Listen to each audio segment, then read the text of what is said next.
Hello hello. नमस्कार सभी को। और ये सेकंड क्लास आज मेरी। फर्स्ट क्लास से मैंने आपको यूनिट्स और मेजरमेंट कराया था कल। अच्छा, वहाँ पे शुरुआत में एक छोटी सी गलती हो गई थी, उसके लिए पहले मैं क्षमा प्रार्थी हूँ। एक जगह मैंने 2 मीटर जो है वो 2000 सेंटीमीटर बोल दिया। हालांकि मैंने अभी वो करेक्शन कर दिया। वो नोट्स कल वाले आपको आज की क्लास के साथ मिल जाएंगे।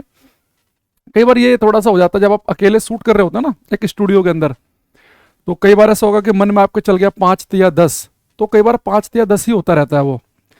अगर कई बार हम लाइव क्लास ले रहे होते हैं तो वहाँ बच्चे तुरंत कमेंट, अरे ओ यार गड़बड़ हो गया ये, है ना। तो फिर वो चीज़ें करेक्ट हो जाती हैं। तो छोटी मोटी सिली मिस्टेक कई बार हो जाती है। हालांकि मुझे बड़ा बाद में जब मैंने उसे देखा, बड़ा मतलब क्या बोलूँ मैंने, बड़ा अजीब सा लगा मुझे कि यार ये कैसे गलती हो गई है। खैर आगे चल के उस क्लास में बहुत जगह यूज हुआ तो हमने वहाँ पे ठीक ही करा। वो एक जगह गलती से बोला गया और लिखा गया। तो आज जो हम क्लास में पढ़ने वाले हैं, हम बात करेंगे आज डायमेंशन की। तो कल हमने यूनिट्स और मेजरमेंट पढ़ ली है। तो अगर किसी बच्चे ने अगर वो क्लास नहीं देखी है तो एक बार उसे देख लेना। आज हम डायमेंशनल फॉर्मूले की बात करेंगे। तो कल मैंने आपको जो हमने क्लास की थी उसमें जो हमारे पास में फंडामेंटल फिजिकल क्वांटिटीज हैं उनकी मैंने आपको यूनिट और उनके डायमेंशनल फॉर्मूले लिखवा दिए थे कि जैसे लेंथ को हम नापते हैं मीटर में, मास को किलोग्राम में, टाइम को सेकंड में, इलेक्ट्रिक करंट को एम्पियर में, टेम्परेचर केल्विन में, पदार्थ की मात्रा मोल में और ये कैंडिला। इनके लिए डायमेंशनल फॉर्मूले मैंने आपके सामने लिख दिए थे। आज हम जो डिराइव्ड क्वांटिटी हैं, जो इन फंडामेंटल जो हमारे पास में फिजिकल क्वांटिटी थी, जो मूलभूत भौतिक राशियां थी, इनकी सहायता से जो हम क्वांटिटी डिराइव करते हैं, आज हम उनके डायमेंशनल फॉर्मूले की बात करेंगे। और डायमेंशनल फॉर्मूला लिखते समय केवल आपको एक छोटी सी बात बस ये पता होनी चाहिए कि हम डायमेंशनल फॉर्मूला 2 स्टेप का प्रोसेस है। अपने दिमाग में बैठा लेंगे, जब भी पढ़ेंगे पेपर में क्वेश्चन आए वी में सूत्र बताइए, अपने आप से बोलेंगे डायमेंशन फॉर्मूला पूछ रहा है, डायमेंशनल फॉर्मूला पूछ रहा है। 2 स्टेप। पहला स्टेप क्या है कि जिसकी भी डायमेंशन पूछी जाए आप सबसे पहले उसके यूनिट, उसका मात्रक लिखेंगे।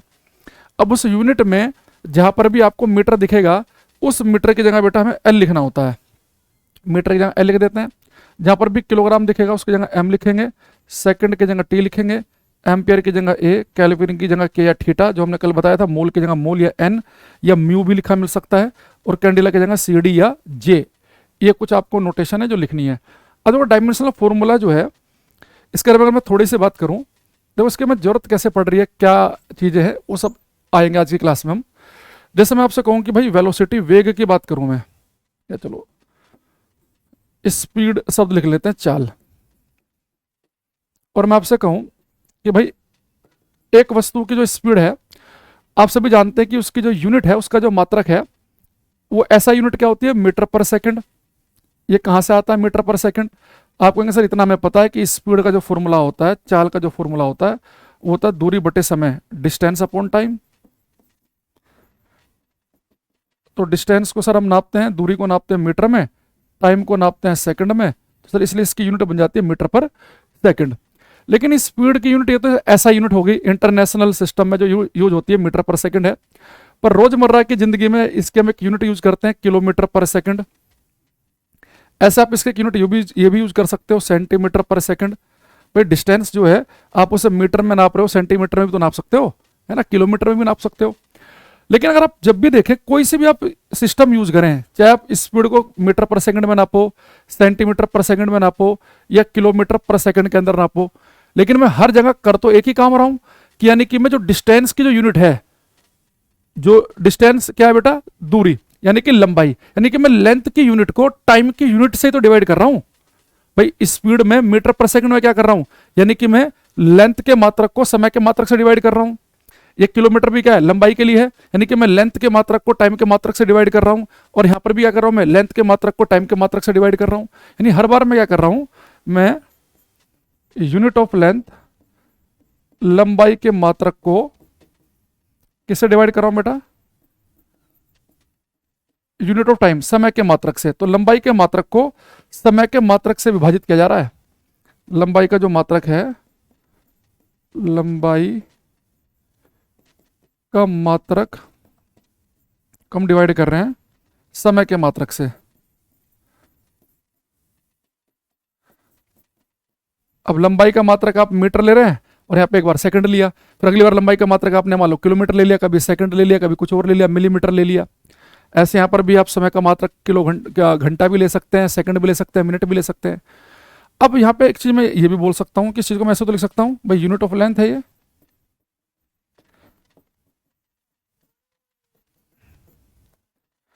और इससे अगर मैं यूनिट ऑफ टाइम को बेटा ऊपर लेके चला जाऊं, यूनिट ऑफ टाइम, तो ऊपर जाके पावर कितनी हो जाएगी, -1। तो यानी कि अगर आप यहाँ पे देखो यूनिट ऑफ लेंथ जो है इसकी कोई पावर नहीं, तो यहाँ पे 1 लिख सकता हूँ मैं। तो अगर आप बड़े ध्यान से देखें, क्या मैं आपसे बोल सकता हूँ कि बेटा जो स्पीड है, इस स्पीड में जो यूनिट की जो लेंथ है, जो लेंथ का जो यूनिट है उसकी पावर तो 1 है, और जो टाइम की जो यूनिट है उसकी पावर कितनी है, -1। ये बेटा जो आपने पावर लिखी है ना, ये जो फंडामेंटल जो क्वांटिटीज लिखी है आपने, जो फंडामेंटल यूनिट होती हैं, जैसे लेंथ की मीटर है, इसकी सेकंड है, इनकी जो है पावर लगाते हो कि जैसे आप जब स्पीड लिखोगे तो स्पीड की जो यूनिट आएगी उसका जो मात्रक आ रहा है मीटर पर सेकंड आ रहा है, तो मीटर लंबाई ये क्या है, लेंथ की यूनिट है, ये टाइम की यूनिट है। तो स्पीड में आ क्या रहा है कि जो लेंथ की जो यूनिट है और नीचे क्या लिखा मैंने, टाइम की यूनिट, इसे ऊपर ले गया तो पावर माइनस में हो गई। ये बेटा जो पावर है ना, ये इस स्पीड की डायमेंशन है, ये जो पावर लिखी है। यानी स्पीड की डायमेंशन अगर आपसे कोई पूछे कि स्पीड की क्या डायमेंशन है, तो स्पीड की डायमेंशन है लेंथ में है 1 और टाइम में है -1। ये पावर जो होती है ना, ये पावर होती है डायमेंशन, जो हम MLT की फॉर्म में लिखते हैं, डायमेंशनल फॉर्मूला है। अगर मेरे से कोई पूछ ले पेपर में कि स्पीड जो है इसकी डायमेंशन क्या है, तो बोलेंगे लेंथ में इसके डायमेंशन 1 है और टाइम में इसके डायमेंशन -1 है। यानी कि अगर मैं इसे थोड़ा सा, अगर मैं आपसे बोलूं कि भाई यूनिट ऑफ लेंथ क्या होती है, मीटर, मैं यहाँ पे हमेशा स्टैंडर्ड यूनिट यूज करेंगे, फंडामेंटल यूनिट, तो उसकी पावर 1, और लेंथ की क्या होती है बेटा, सेकंड, उसकी पावर कितनी है, -1। तो मीटर जो होता है, आप सभी को पता है कि मीटर के लिए जब मैं डायमेंशनल फॉर्मूला लिखूंगा तो मीटर के लिए हम L लिखते हैं, सेकंड के लिए मैंने कहा था T लिखेंगे, तो ये मेरे पास क्या बन गया, ये। तो अगर मैं डायमेंशनल फॉर्मूले की बात करूं तो डायमेंशनल फॉर्मूला है इसका स्पीड का LT की पावर -1। तो अगर आपको कभी पेपर में डायमेंशन पूछे तो पहले आप डायमेंशनल फॉर्मूला लिख लो, उस फॉर्मूले में देख लो पावर क्या बन रही है, टाइम की पावर, टी का मतलब टाइम है, टाइम की पावर -1, यानी कि स्पीड की जो डायमेंशन है उसमें क्या है, टाइम की पावर -1 है, तो टाइम में तो इसके डायमेंशन -1 है, और लेंथ में इसके डायमेंशन, इसकी विमा कितनी है, 1। और डायमेंशनल फॉर्मूला पूछेगा तो LT की फॉर्म में लिखेंगे। हो सकता है आप थोड़े सा भी कंफ्यूज हो रहे हो। अभी थोड़ा सा मैं अभी 2-4 एग्जाम्पल आपको और देता हूं, जैसे कि पेपर में आ जाए कि भाई एक्सेलरेशन है त्वरण, एक्सेलरेशन त्वरण, तो इसका डायमेंशनल फॉर्मूला बताइए। तो पहले तो मैंने कहा कि आप इसकी यूनिट लिख लो, मात्रक लिख लो, तो यूनिट क्या है इसकी, मीटर पर सेकंड स्क्वायर। अब मीटर के लिए लिखते हैं हम L, सेकंड के लिए आप सभी जानते हैं कि हम यूज करते हैं T का, तो इसका स्क्वायर है, तो ये बन गया LT की पावर -2। तो अगर पेपर में मेरे से पूछ ले कि जो एक्सेलरेशन है, जो त्वरण है, इस त्वरण का डायमेंशनल फॉर्मूला, विमेय सूत्र क्या होगा, तो विमेय सूत्र में हम LT की फॉर्म में लिखते हैं और इसे बड़े ब्रैकेट में बंद कर देते हैं। लेकिन अगर मेरे से पूछे कि एक्सेलरेशन के डायमेंशन क्या है, इसकी विमा क्या है, तो हम बोलेंगे लेंथ में इसके डायमेंशन है 1 और टाइम में इसके डायमेंशन है -2। तो जो पावर है ना, ये पावर, ये डायमेंशन होती है, और डायमेंशनल फॉर्मूला कहेगा तो उसे आपको LT की फॉर्म में लिखना है। तो अगर मान लो पेपर में अचानक से क्वेश्चन आ जाए कि भाई साहब एक्सेलरेशन की डायमेंशन बताओ, और वहां पे लिख देगा वो कि लेंथ में 1, टाइम में -2, आप देखोगे यहाँ तो MLT कुछ दिख ही नहीं रहा है, तो ऐसे कंफ्यूज हो सकते हो। तो अपना क्या करना, डायमेंशन भी पूछेगा तो पहले डायमेंशनल फॉर्मूला लिख देना, और फिर देखना है कि लेंथ की कितनी पावर बन रही है और टाइम की कितनी पावर बन रही है। अच्छा, नॉर्मली जब हम डायमेंशनल फॉर्मूला लिखते हैं तो हम MLT तीनों का यूज करते हैं। तो जैसे यहाँ पे इसके डायमेंशन में M नहीं आ रहा, तो जिसकी कोई डायमेंशन नहीं है उसकी हम पावर कर देते हैं 0, क्योंकि बेटा M की पावर 0 का मतलब होता है 1, तो M की पावर 0 का मतलब 1 है, तो जिसकी पावर 0 उसका मतलब 1 है, तो LT की पावर -2 ही तो बचा है। ठीक, चलो अब हम डायमेंशनल फॉर्मूला लिखने के लायक हो चुके हैं। अब मैं आपको जितने भी डायमेंशनल फॉर्मूले आपसे पेपर में पूछ सकता है, जितने भी इंपॉर्टेंट हैं, लेकिन डायमेंशन का मतलब केवल डायमेंशनल फॉर्मूला लिखना नहीं है, इससे अलग अलग टाइप के कई क्वेश्चन आते हैं, वो मैंने सारे PDF में रखे हुए हैं। क्वेश्चन ऐसे भी आते हैं, निम्नलिखित में से किन दो की डायमेंशन सेम है, आपसे एक इक्वेशन दे देगा, इस इक्वेशन में बोल देगा कि कांस्टेंट A है, उसके डायमेंशन निकाल लो। तो कई टाइप की वैरायटी बनती है, उन सबको हम डिस्कस करेंगे क्लास में 1 बाय 1, पर शुरुआत करेंगे हम बिल्कुल 0 से। ठीक है, तो हम डायमेंशन लिखने वाले हैं। सबसे पहले बहुत ही थकी थकी चीज़ों की लिखेंगे हम, जैसे हमें डायमेंशन लिखनी है डिस्टेंस, दूरी की, डिस्प्लेसमेंट, विस्थापन की। बिल्कुल 0 से स्टार्ट कर रहा हूं एकदम, विस्थापन, और लेवल जब PDF खोलेगी तो आपको लेवल दिख जाएगा। तीसरा यहाँ पे हम लिख सकते हैं एक चीज, स्पीड चाल, एक वेलोसिटी वेग, एक्सेलरेशन,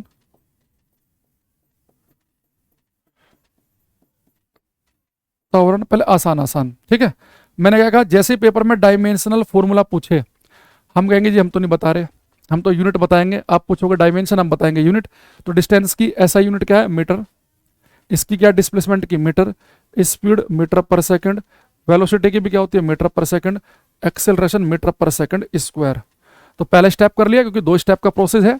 अब हम क्या करेंगे कि हमें पता है कि हमने बस एक छोटी सी बात याद रखनी है कि जब भी हम डायमेंशन लिखेंगे तो यूनिट लिख लेंगे पहले। अब जहां पर भी मीटर दिखेगा उसकी जगह एल चिपकाना है हमें, जहां पर भी सेकंड दिखेगा उसकी जगह टी चिपकाना है, जहां भी किलोग्राम दिखेगा उसकी जगह एम चिपकाना है।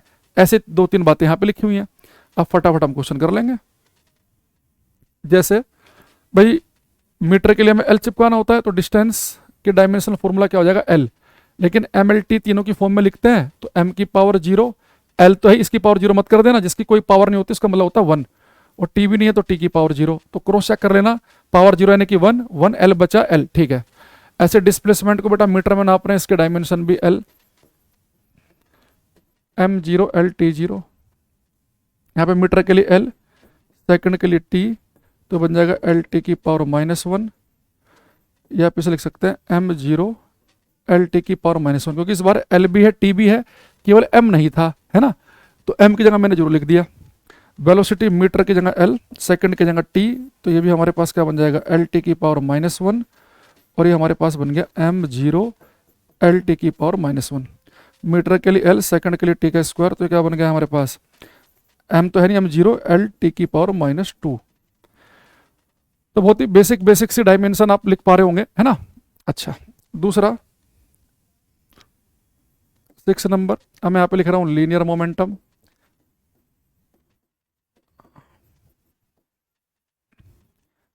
रेखीय संवेग, इसके आगे लिखेंगे बेटा हम इम्पल्स आवेग,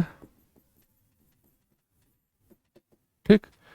तो इसके बाद में हम लिखेंगे एक बहुत इंपॉर्टेंट है, पेपर में सबसे ज़्यादा यही आता है, यूनिवर्सल ग्रेविटेशनल कांस्टेंट, सार्वत्रिक गुरुत्वाकर्षण नियतांक।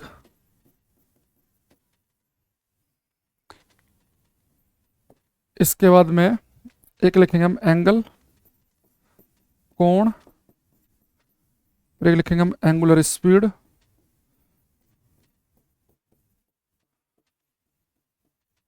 कोणीय चाल।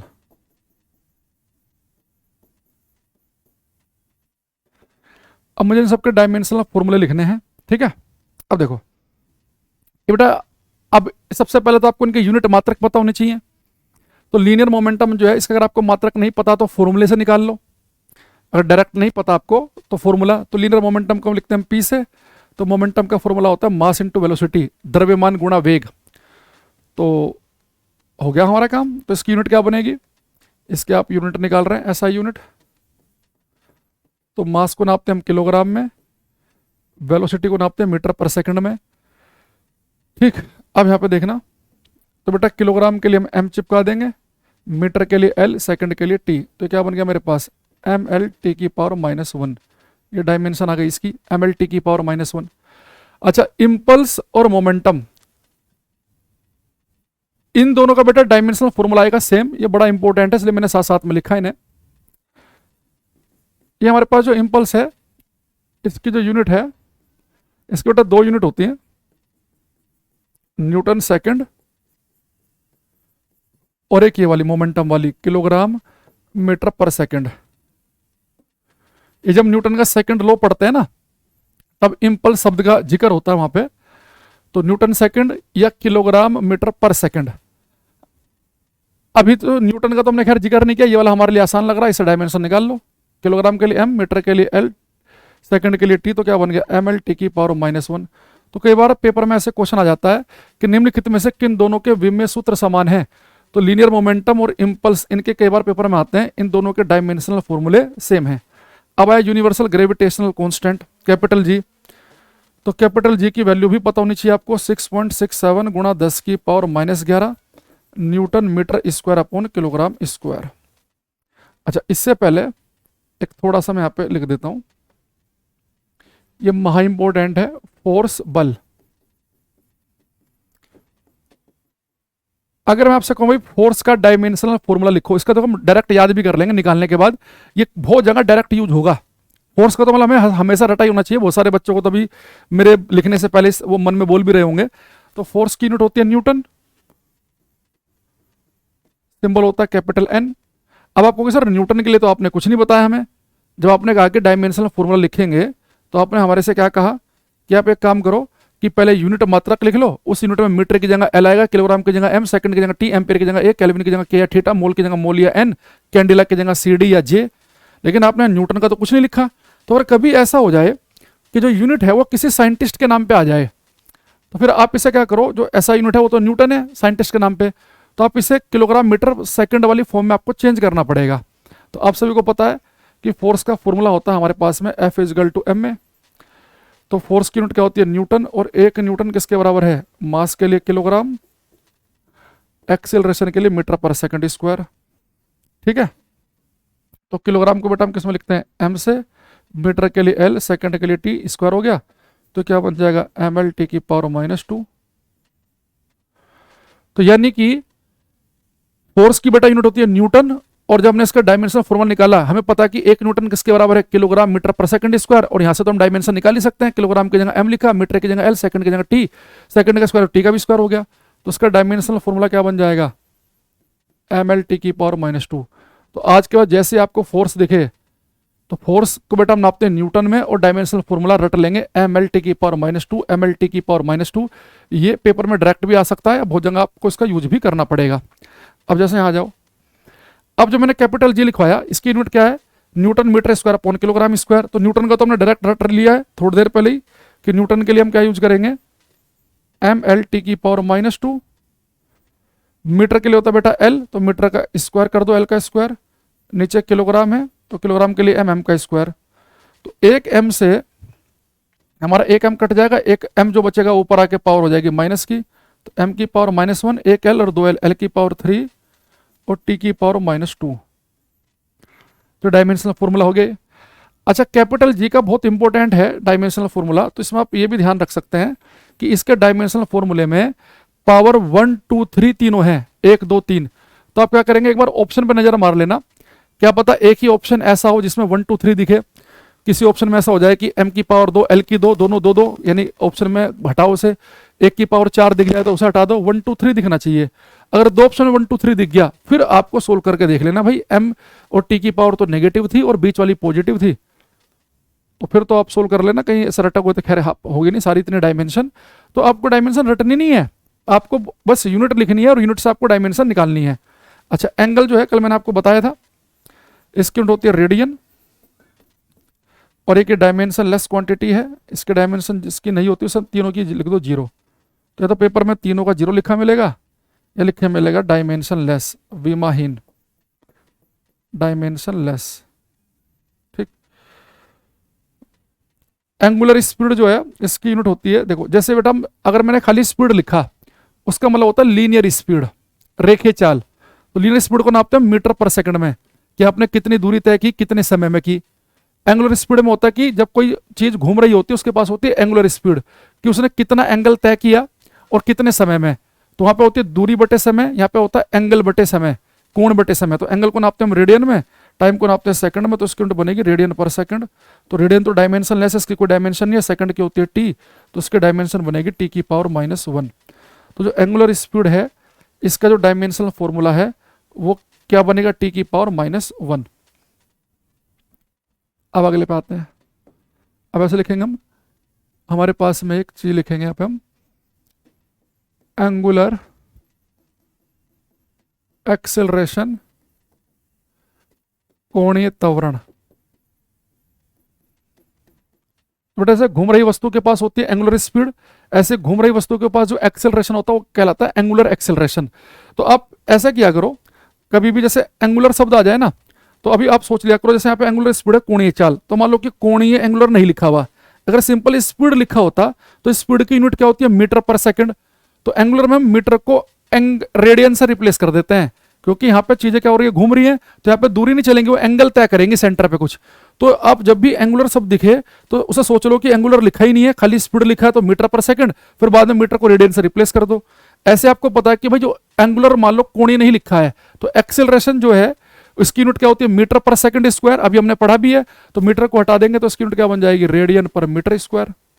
तो रेडियन तो डायमेंशन लेस है, तो इसकी कोई यूनिट नहीं होगी, मीटर के लिए एल स्क्वायर, सॉरी मीटर पर सेकंड स्क्वायर,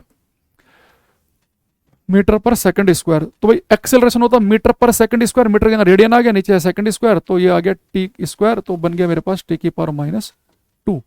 तो एंगुलर एक्सेलरेशन क्या आ जाएगी ये, ठीक।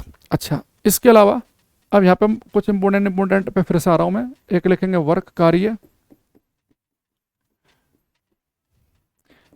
वर्क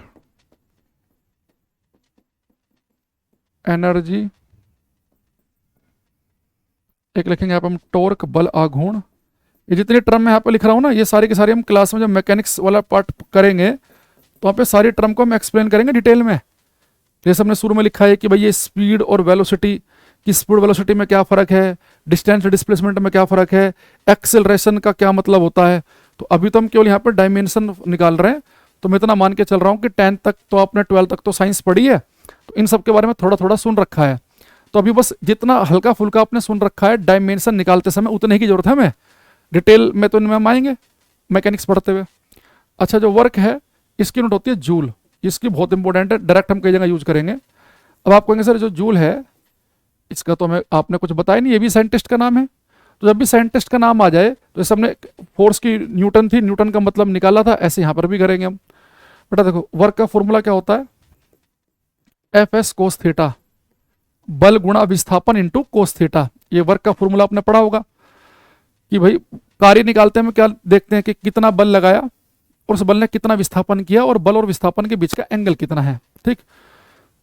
तो हमारे पास में फोर्स की बेटा यूनिट क्या होती है, वर्क को हम नापते हैं जूल में, वर्क नापा जाता है जूल के अंदर, फोर्स की यूनिट होती है न्यूटन, डिस्प्लेसमेंट की होती है metre, cos theta sine theta जितने भी ट्रिग्नोमेट्रिक फंक्शन है, ट्रिग्नोमेट्रिक फंक्शन हो, लॉग हो, एक्सपोनेंशियल हो, ये सब डायमेंशन लेस होते हैं, यूनिट लेस होते हैं, इनकी कोई डायमेंशन वगैरह नहीं होगी, ना कोई यूनिट होगी। तो बेटा 1 जूल हो गया न्यूटन मीटर, तो न्यूटन का हमने डायरेक्ट याद कर रखा है एम एल टी की पावर -2, और मीटर के लिए हो गया एल, तो ये क्या बन गया एम एल स्क्वायर टी की पावर -2, ठीक है। तो यहाँ पे लिख देंगे एम एल स्क्वायर टी की पावर -2। तो बेटा ऐसे भी डायरेक्ट याद कर लेना, जैसे आपने फोर्स का याद किया है ना एम एल टी की पावर -2, ऐसे जहां पर भी आपको जूल दिखे, भाई वर्क की यूनिट है जूल, तो जब भी जूल दिखे तो एम एल स्क्वायर टी की पावर -2।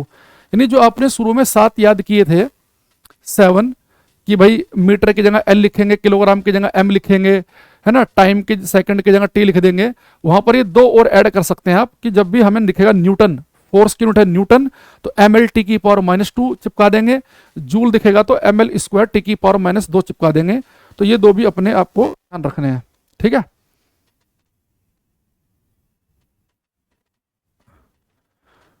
तो इसका हो गया ये। अच्छा बेटा, एनर्जी को भी आपको पता है जूल में नापते हैं हम, चाहे काइनेटिक एनर्जी हो, पोटेंशियल एनर्जी हो, कोई सी भी एनर्जी हो जूल में नापी जाएगी।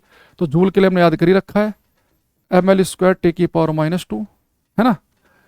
बल आघूर्ण टॉर्क, तो टॉर्क की यूनिट होती है न्यूटन मीटर, और 1 न्यूटन मीटर होता है जूल के बराबर, तो इसकी भी क्या आएगी एम एल स्क्वायर टी की पावर -2। यानी कि पेपर में आ जाएगा कि निम्नलिखित में से किन के डायमेंशन सेम है, तो जो डायमेंशनल फॉर्मूला जो विमेय सूत्र वर्क का है वही किसका है एनर्जी का, और वही किसका है टॉर्क का। तो इन तीनों की भी कैसी हैं सेम, तो जिनकी सेम है उन सबको मैं ऐसे करके लिख दूंगा जैसे हमने पहले लिखा था।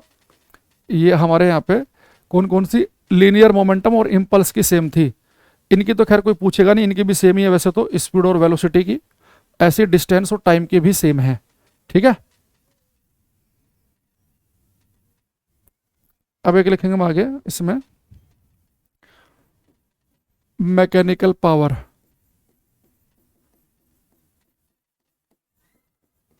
यांत्रिक शक्ति।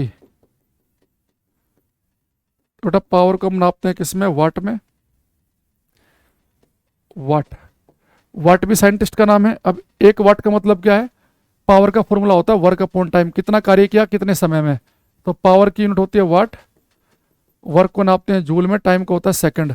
तो जूल के लिए मैंने कहा था डायरेक्ट याद कर लेना, ml² टी की पावर -2, सेकंड के लिए टी, तो ये ऊपर जाएगा तो ml² टी की पावर -3 हो जाएगा। तो इसका जो डायमेंशनल फॉर्मूला आएगा वो क्या आएगा, ml² टी की पावर -3। अब जितना स्पीड से मैं कर रहा हूँ उतनी स्पीड से आपका दिमाग चलना चाहिए। भाई पावर क्या होता है, वर्क अपॉन टाइम। पावर की डेफिनेशन पड़ी होगी ना अपने, कार्य करने की दर, रेट ऑफ वर्क डन, कि आप कितना तेजी से कितना काम कर रहे हो, कितना तेजी से। तो वर्क अपॉन टाइम, तो वर्क को हम जूल में नापते हैं, टाइम को नापते हैं सेकंड में। और जूल के लिए हमने याद कर रखा है ml² टी की पावर -2, डायरेक्ट सेकंड के लिए टी लिखेंगे, आंसर आ जाएगा, है ना। ऐसे ही एक लिखेंगे हम एरिया, क्षेत्रफल, वॉल्यूम, आयतन, लिखेंगे डेंसिटी, घनत्व, ठीक है इनका। तो आप सोच रहे होंगे सर ये तो बहुत बड़ी वाली आसान वाली पूछ लिया आपने। एरिया को नापते हैं मीटर स्क्वायर में। भाई एरिया किसी का भी निकाल लो, मीटर स्क्वायर में आएगा। जैसे अगर आपको एक आयत का एरिया निकालना हो, रेक्टेंगल का, लंबाई गुणा चौड़ाई, लंबाई भी मीटर में, चौड़ाई भी मीटर में, metre into metre, metre square. Volume हम नापते हैं मीटर क्यूब में, और इसके लिए होता है किलोग्राम पर मीटर क्यूब। तो यहाँ देखो मीटर स्क्वायर यानी कि L², ये L3, किलोग्राम के लिए M, मीटर के लिए L3, तो क्या बन गए M L की पावर -3। अब यहां से आप फोर्स की यूनिट लिख सकते हैं, बल, सॉरी पावर, प्रेशर की, दाब की।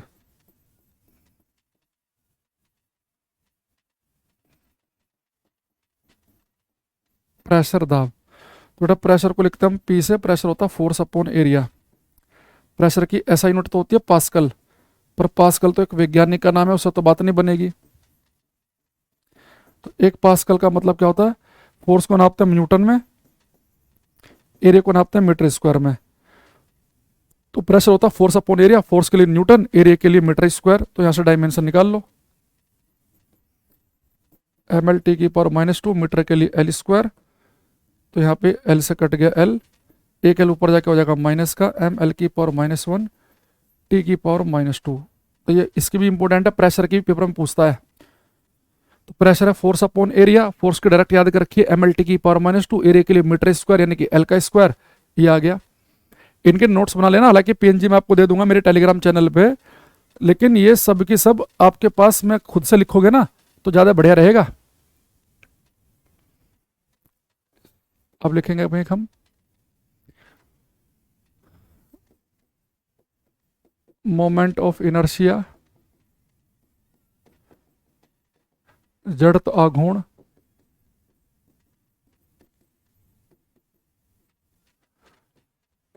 Angular momentum,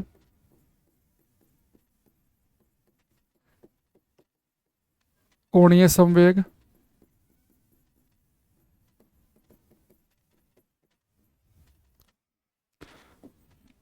Planck's constant, Planck नियतांक,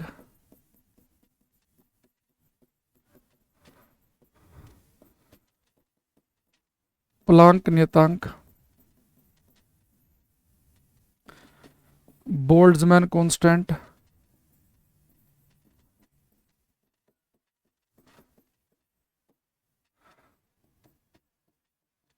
बोल्ट्जमैन नियतांक, इसे लिखते हैं हम KB से, बोल्ट्जमैन कांस्टेंट, प्लांक कांस्टेंट को H से। इनके लिखो एक बार सभी, ट्राई करो। देखो मोमेंट ऑफ इनर्शिया जो है बेटा इसकी यूनिट होती है किलोग्राम मीटर स्क्वायर।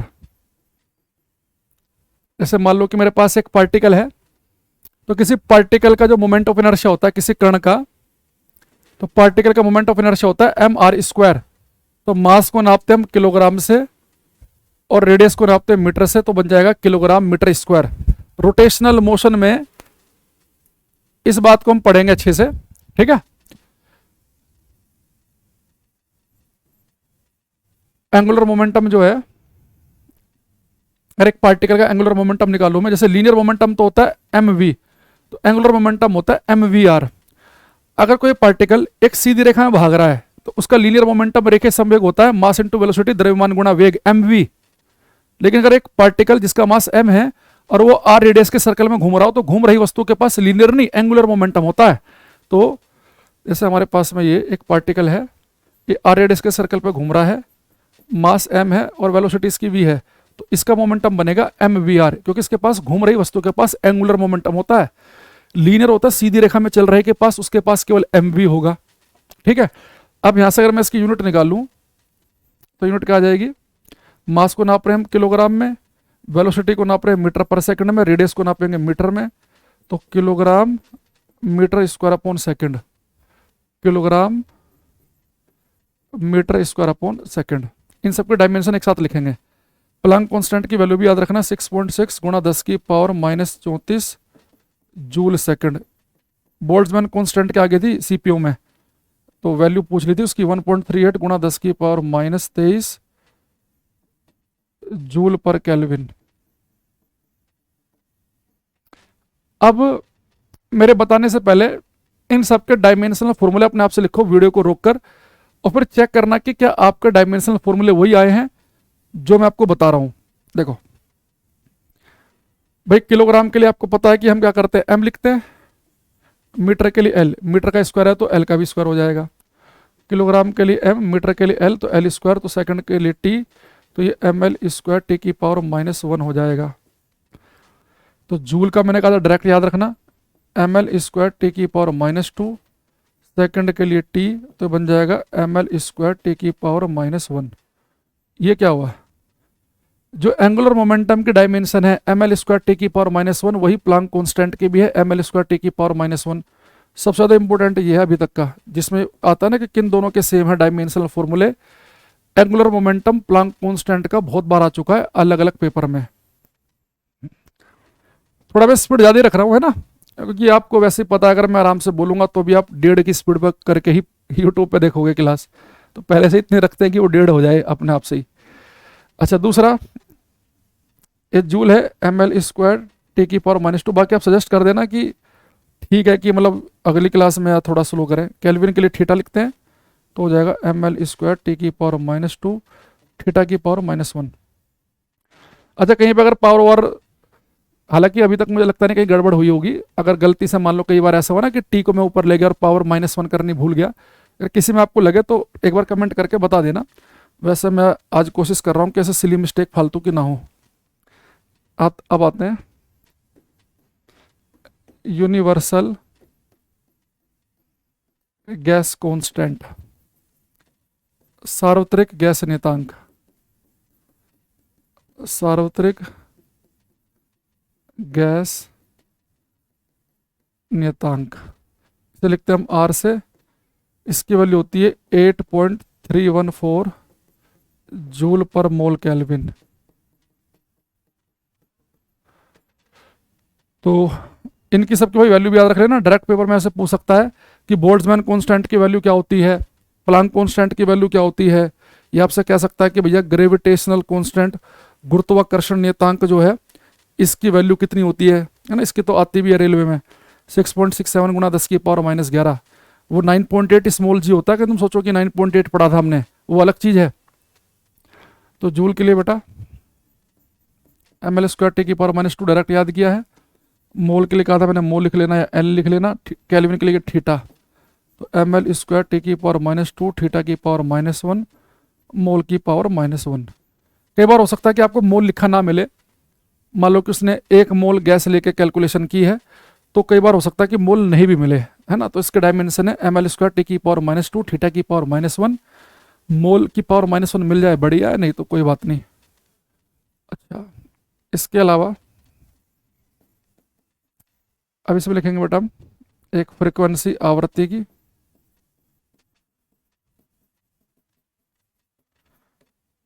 फ्रीक्वेंसी। देखो फ्रीक्वेंसी जो है इसे नापते हम हर्ट्स में,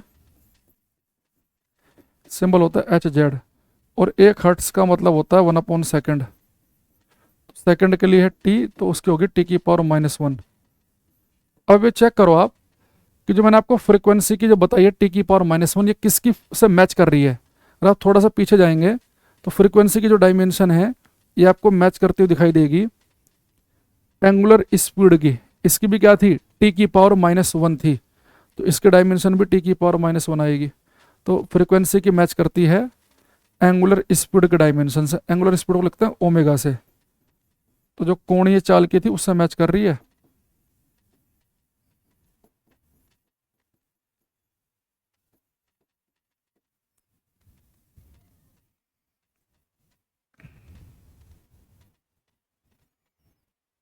एक लिखेंगे यहाँ पे हम,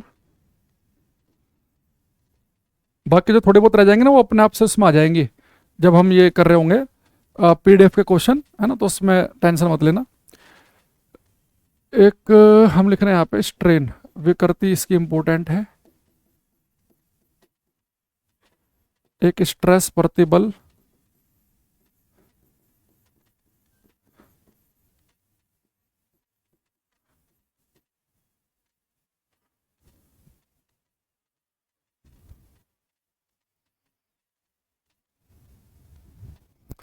एक मॉडुलस ऑफ इलास्टिसिटी,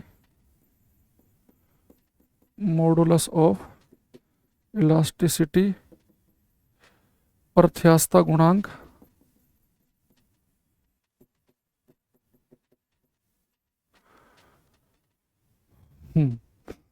अब देखो, जो बेटा स्ट्रेन है ये एक यूनिट लेस और डायमेंशन लेस क्वांटिटी, इसकी कोई यूनिट भी नहीं है, इसका कोई मात्रक नहीं है, यूनिट लेस मात्रकहीन। और जिनका मात्रक नहीं है उनके डायमेंशन हो ही नहीं सकती। भाई हम डायमेंशन निकाल ही रहे यूनिट की हेल्प से कि जहाँ मीटर है वहाँ एल लिख दो, जहाँ सेकंड है वहाँ टी लिख दो, तो इसकी कोई यूनिट ही नहीं है, तो उसकी कोई डायमेंशन भी नहीं आएगी। लेकिन जिसकी यूनिट है तो जरूरी नहीं कि उसकी डायमेंशन आई जाए। देखो यूनिट नहीं है फिर तो डायमेंशन होगी ही नहीं, याद रखना। जो यूनिट लेस होते हैं वो डायमेंशन लेस होंगे ही होंगे, पर जिनकी यूनिट है जरूरी नहीं कि उन सबके डायमेंशन भी होती हो। जैसे एंगल यूनिट तो है रेडियन, पर लेकिन उसकी डायमेंशन तो नहीं आई, तो ये यूनिट लेस भी है और डायमेंशन लेस भी है, विमाहीन, यानी m0 l0 t0 कर देना। स्ट्रेस जो होता है बेटा, प्रतिबल जो होता है, स्ट्रेस ये होता है हमारा फोर्स अपॉन एरिया। यानी जैसे प्रेशर का फॉर्मूला था ना फोर्स अपॉन एरिया, ऐसे स्ट्रेस का भी है फोर्स अपॉन एरिया। बस जैसे यहाँ पे क्या है, जैसे मान लो मैं आपसे कहूँ कि मेरे पास में एक तार है, इस तार को मैंने नीचे की तरफ खींचा किसी फोर्स से, मान लो नीचे को खींच रहा हूँ मैं, कोई फोर्स ऐसे खींच रहा हूँ, तो इसकी शेप में चेंज होगा तार की। जब इसे खींचोगे आप तो एक इंटरनल फोर्स भी लगेगा, एक आंतरिक बल भी लगेगा, और जो इंटरनल फोर्स होगा ना वो ये चाहेगा कि तार अपनी पूर्व अवस्था में आ जाए। तब किसी वस्तु की जब शेप में आप चेंज करते हैं ना, एक इंटरनल फोर्स भी काम करता है जो उसकी पूर्व अवस्था में, जो लास्ट जो स्टेज थी उसमें लाने की कोशिश करता है। तो वो वाला फोर्स है यहाँ पे, ये इंटरनल वाला फोर्स है, बस ये फर्क है यहाँ पे। एक्सटर्नल फोर्स नहीं है पर है फोर्स ही। तो फोर्स को नापते हैं न्यूटन में, एरिया को नापते हैं मीटर स्क्वायर में, तो इसका ml/-2, ये एल स्क्वायर, एल से एक एल कट गया तो हो गया ml/-1, ऊपर जाएगा तो t/-2। ठीक, ये बेटा हमारे पास मॉडुलस ऑफ इलास्टिसिटी जो होता है ये होता है स्ट्रेस अपॉन स्ट्रेन के बराबर, स्ट्रेस अपॉन स्ट्रेन, प्रतिबल बटे विकृति।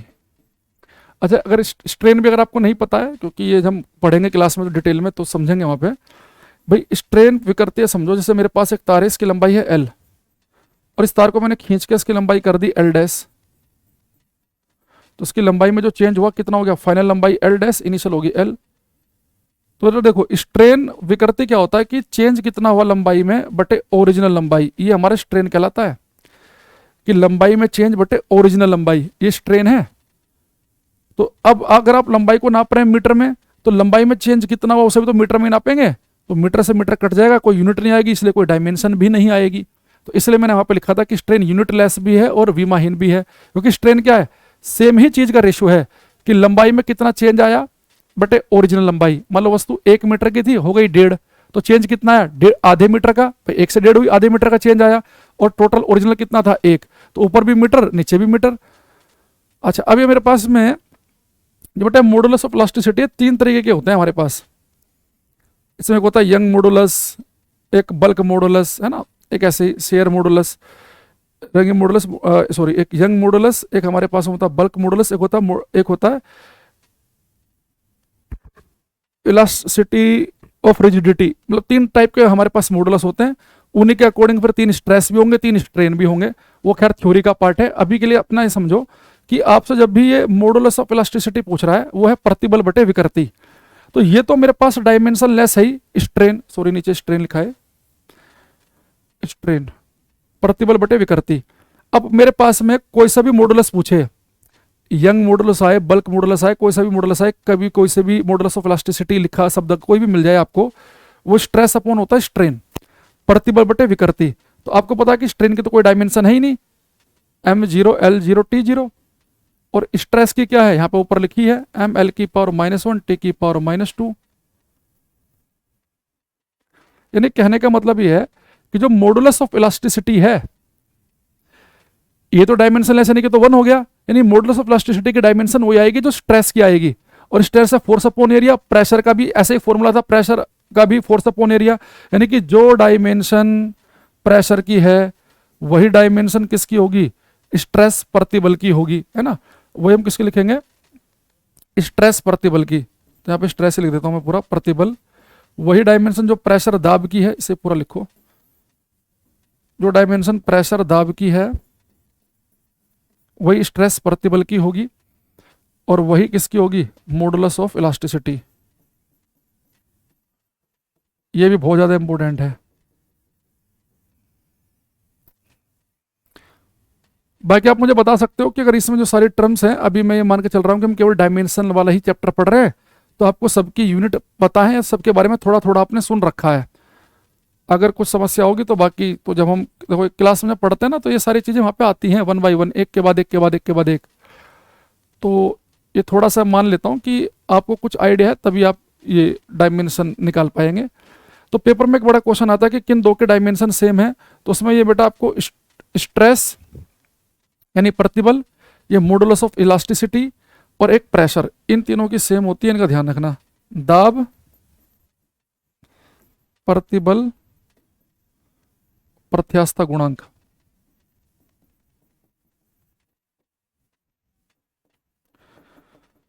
तीनों की सेम। ठीक है, आगे चलते हैं। यहां पे लिखेंगे हम रेफ्रैक्टिव इंडेक्स, अपवर्तनांक की ऑप्टिक्स में पढ़ाया जाएगा आपको। अपवर्तनांक एक आपके पास में है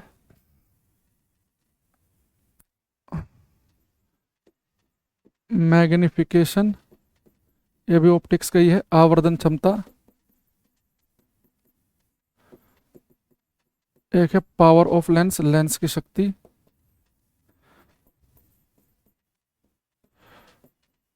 पावर ऑफ लेंस, लेंस की शक्ति।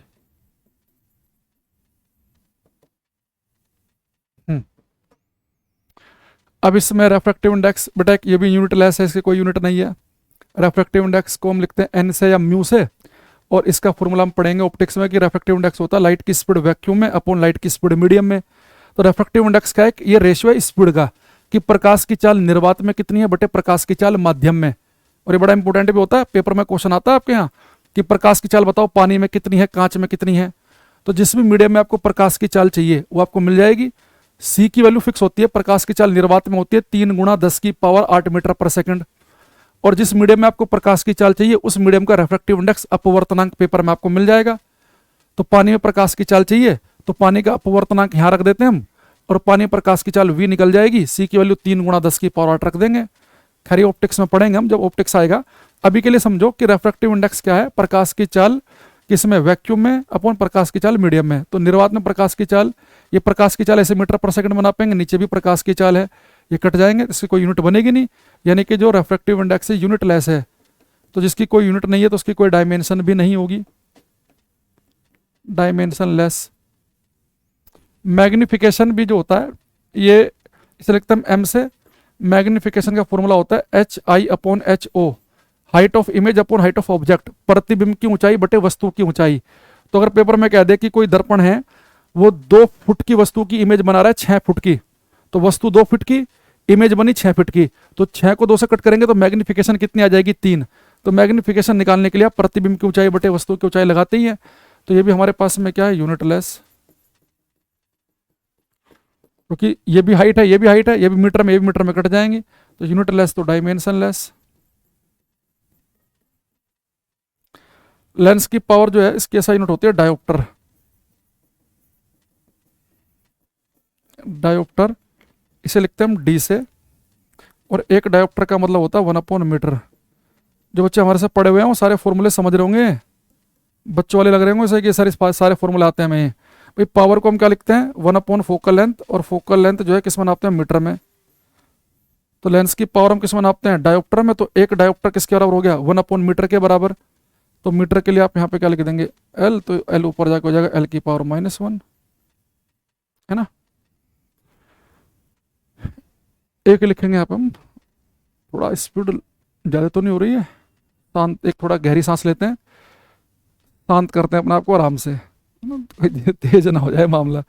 चला इतनी मेहनत करूँ, वीडियो बनाऊँ और बच्चे रिजेक्ट कर दें, गुरुजी क्या इतने गोली की रफ्तार से करा दिया, है ना। ये कल वाली जो वीडियो है ना, कल वाली जो PDF थी ना यूनिट और मेजरमेंट वाली, वो मैंने अभी इसी के साथ ही ऐड करके दे दूंगा मैं, क्योंकि कल मैं चाह रहा था पहले से ना कि एक ही वीडियो में, एक ही शॉट में डायमेंशन तक भी ख़त्म कर दूं। तो फिर वो रात का समय हो रहा था काफ़ी, फिर मेरी हिम्मत हुई नहीं, क्योंकि आज मेरी क्लास लगातार थी। कैरिविल एप्लीकेशन पे आप पता ही है पढ़ाता हूँ मैं, तो सुबह 9:30 बजे से। और एक रिकॉर्ड आपको मेरा सबको पता भी होगा, अगर मेरी क्लास 11 बजे है तो 11 का मतलब 11:02-3 भी मुझे लेट लगता है। तो मैंने कहा यार सुबह 9:30 बजे क्लास है, कहीं लेट ना हो जाए, तो फिर इसलिए मैंने कहा फिर एक ही शॉट रखा जिसमें हमने यूनिट और मेजरमेंट की बात की। आज डायमेंशन के अलग से कर लेते हैं, हालांकि पहले आइडिया कुछ और था, नहीं हो पाया वो इम्प्लीमेंट। चलो मैंने गहरी सांस ली थी, अब आराम से करेंगे। एक लिखेंगे हम सरफेस टेंशन, पृष्ठ तनाव।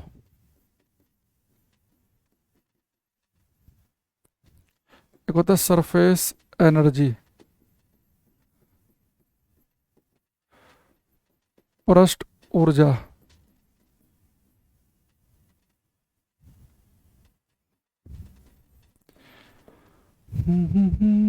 एक लिखेंगे इसे हम स्प्रिंग कांस्टेंट, स्प्रिंग नियतांक।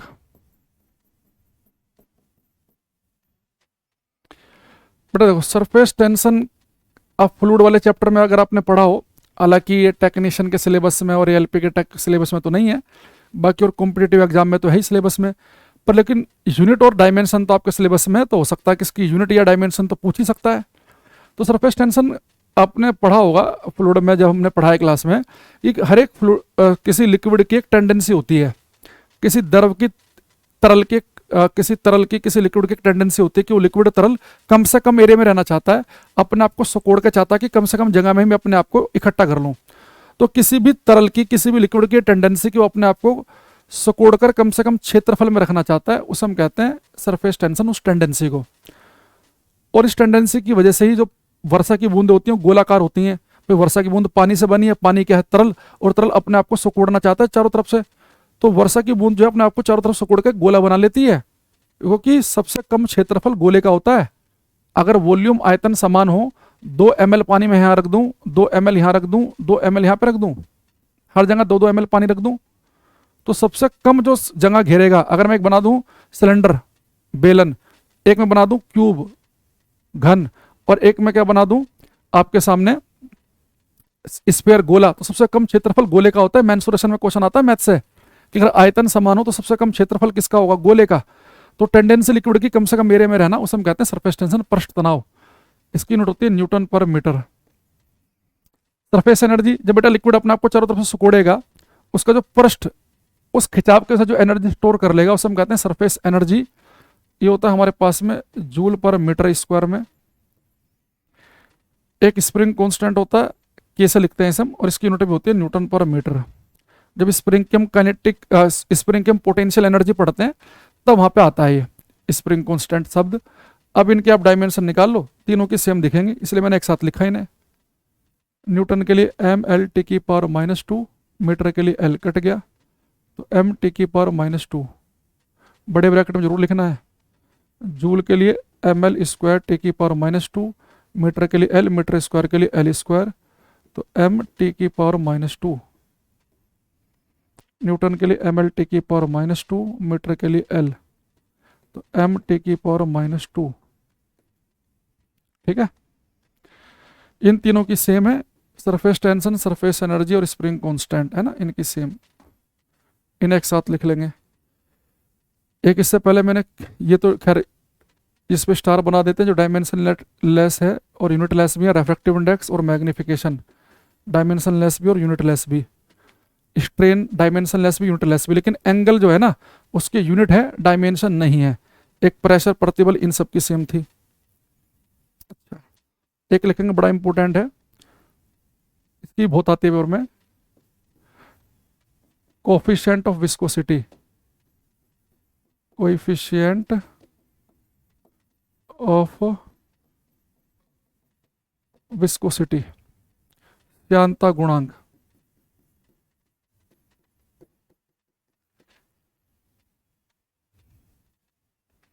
श्यानता गुणांक देखो, कोई भी जो लिक्विड होता है, ये लिक्विड है जैसे, इसे लिखते हैं श्यानता गुणांक को हम ईटा से, ईटा एन में थोड़ी सी लंबी से पूंछ खींच देना, ये ईटा कहलाता है। बेटा कोई ऑब्जेक्ट मान लो किसी फ्लूइड में भाग रहा है, अपने वेट की वजह से नीचे जा रहा है, तो जो फ्लूइड जो है, फ्लूइड समझ रहे हो, इसे हिंदी में कहते हैं द्रव। फ्लूइड का मतलब होता है या तो कोई तरल या कोई गैस।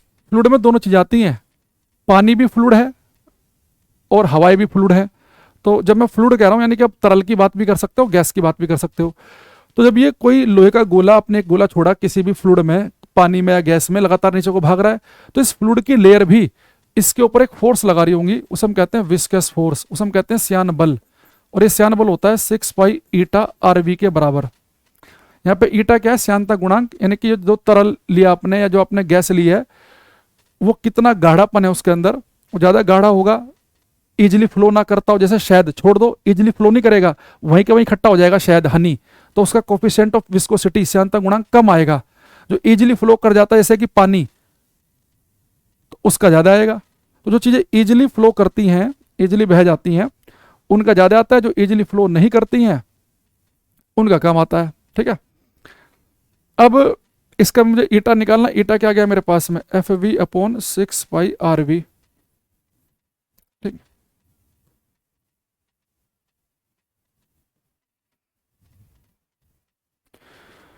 कोफिशिएंट ऑफ विस्कोसिटी क्या बोला मैंने? कि जो चीज इजिली फ्लो करेंगी उनका कम आएगा। मैंने कहीं उल्टा तो नहीं बोल दिया? अब दिक्कत है ना, कोई क्रॉस चेक करने के लिए भी नहीं है। जो चीज इजिली फ्लो कर जाए, इजिली बह जाए, उनका श्यानता गुणांक कब आता है? ऐसे पानी जो इजिली फ्लो ना करें, शायद वहीं कहीं इकट्ठा हो गया, तो उसका ज्यादा आएगा। तो मैं लिख देता हूं, कहीं पता नहीं मैंने पहले क्या बोल दिया। हनी का जैसे ज्यादा होगा अगर कंपेयर करें हम, और वाटर का कम। लाइव क्लास ही ठीक है अपना, है ना।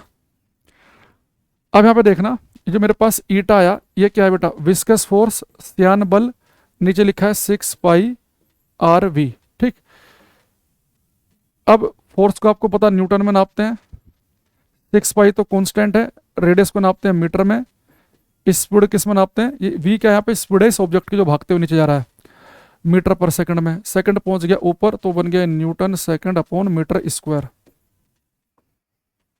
तो न्यूटन के लिए mL⁻², सेकंड के लिए बेटा हमारे पास में t, मीटर स्क्वायर के लिए L² हो गया। यहां से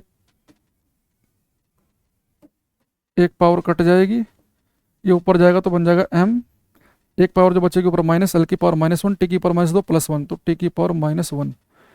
ये बहुत ज़्यादा इंपॉर्टेंट है, चाहो तो इसे डायरेक्ट याद भी कर लेना, mL⁻⁻1 t⁻⁻1। और अभी जो मैं थ्योरी थोड़ा बहुत हल्का फुल्का इसलिए बता दे रहा हूँ, किसी बच्चे को बिल्कुल भी ना पता हो उस वजह से। ठीक है, अच्छा, एक इंपॉर्टेंट और लिख लेंगे, coefficient of thermal conductivity, coefficient of thermal conductivity, तापीय चालकता गुणांक, तापीय चालकता गुणांक, इसे लिखता हूं मैं के से, कोफिशिएंट ऑफ थर्मल कंडक्टिविटी। तो बेटा जैसे हमारे पास में एक रोड है, एक छड़ है, इसकी लंबाई मैंने एल ले ली, एरिया ऑफ क्रॉस सेक्शन जो उसका ये एरिया ऑफ क्रॉस सेक्शन है, अनुप्रस्थ काट का क्षेत्रफल ए ले लिया, इसके एक सिरे का टेम्परेचर मान लो T1 है, एक सिरे का टेम्परेचर है T2। और इस छड़ का एक सिरे का तापमान ज्यादा हो, एक का कम हो, तो हीट फ्लो करेगी, हाई से लो की तरफ को हीट फ्लो करेगी। तो बेटा जो हीट फ्लो करेगी, जो उसमें प्रवाहित होगी, उसकी जो दर होती है ना, उसमें प्रवाहित करने की दर, उसे लिखते हैं Q/T से। ये होता है rate of flow of heat, rate of flow of heat, ऊष्मा प्रवाह की दर, ऊष्मा प्रवाह की दर। ये होता है K A delta theta upon, ये अगर इसकी लंबाई मैंने एल ले रखी है तो एल, ठीक है, K A delta theta by L. Delta theta का मतलब है यहाँ पे टेम्परेचर में डिफरेंस, T1 माइनस T2। अब मुझे बेटा क्या चाहिए, मुझे चाहिए thermal coefficient of thermal conductivity, के का डायमेंशन चाहिए। तो के को अगर मैं यहां से निकालूं तो क्या आ जाएगा, ये QL, QL है ना, QL आ गया, और ए थीटा इसके यहाँ नीचे आ जाएगा, ये जो टी पहले लिखा ही था, तो AT डेल्टा थीटा। तो क्यू क्या, हीट, हीट यानी कि हीट को हम किस में नापते हैं, जूल में, जैसे एनर्जी को जूल में नापते हैं, तो हीट भी तो एक एनर्जी है, तो इसकी क्या बनेगी ml² T⁻², जूल का हमने डायरेक्ट याद कर रखा है। लंबाई को नापेंगे मीटर में, L आ गया, एरिया को नापते हैं मीटर स्क्वायर में, L² आ गया, सेकंड के लिए आ गया T, और टेम्परेचर को किस में नापते हैं हम, थीटा में, टेम्परेचर डिफरेंस है ना, तो तापमान के लिए होता है केल्विन। या तो के से लिखते हैं या फिर किससे लिखते हैं हम, थीटा से। तो यहाँ पे देख लो, ये 2L से 2L कट गया, ये बना मेरे पास में ML, और पावर ऊपर जाके हो जाएगी माइनस की ML T⁻³ और थीटा की पावर -1।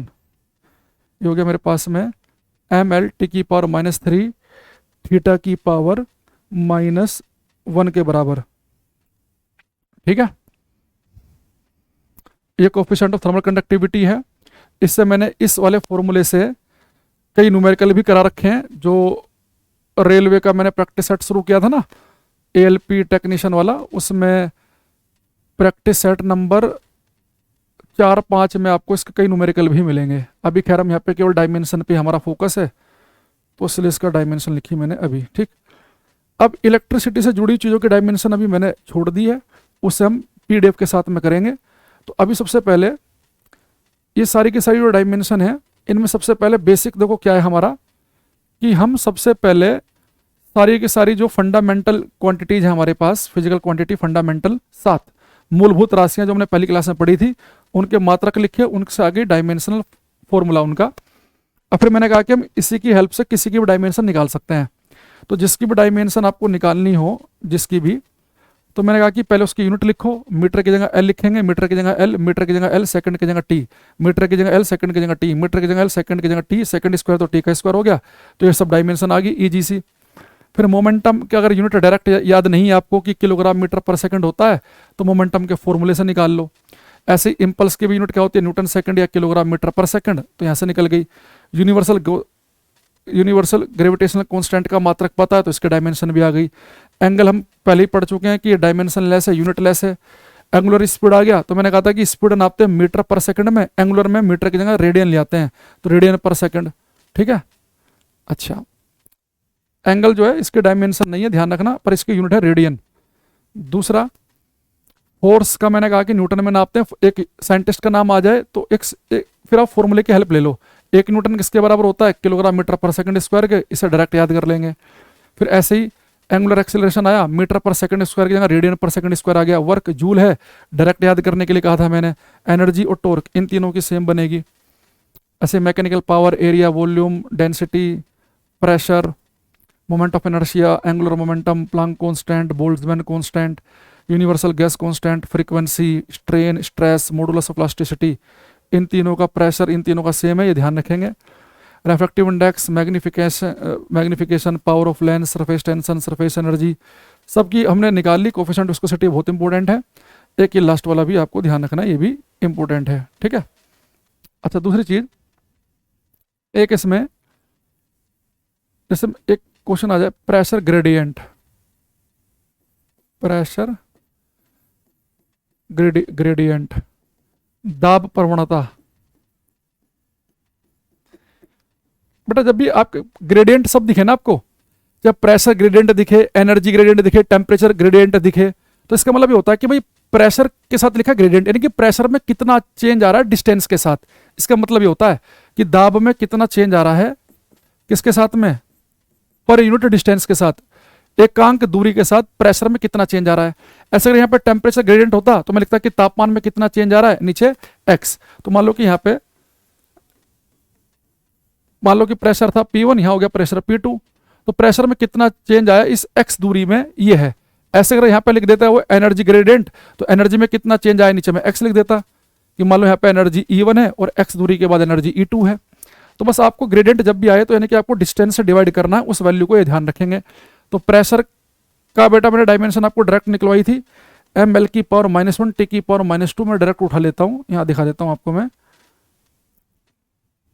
प्रेशर की ml की पावर -1 t की पावर -2, ml की पावर -1 t की पावर -2, ठीक है।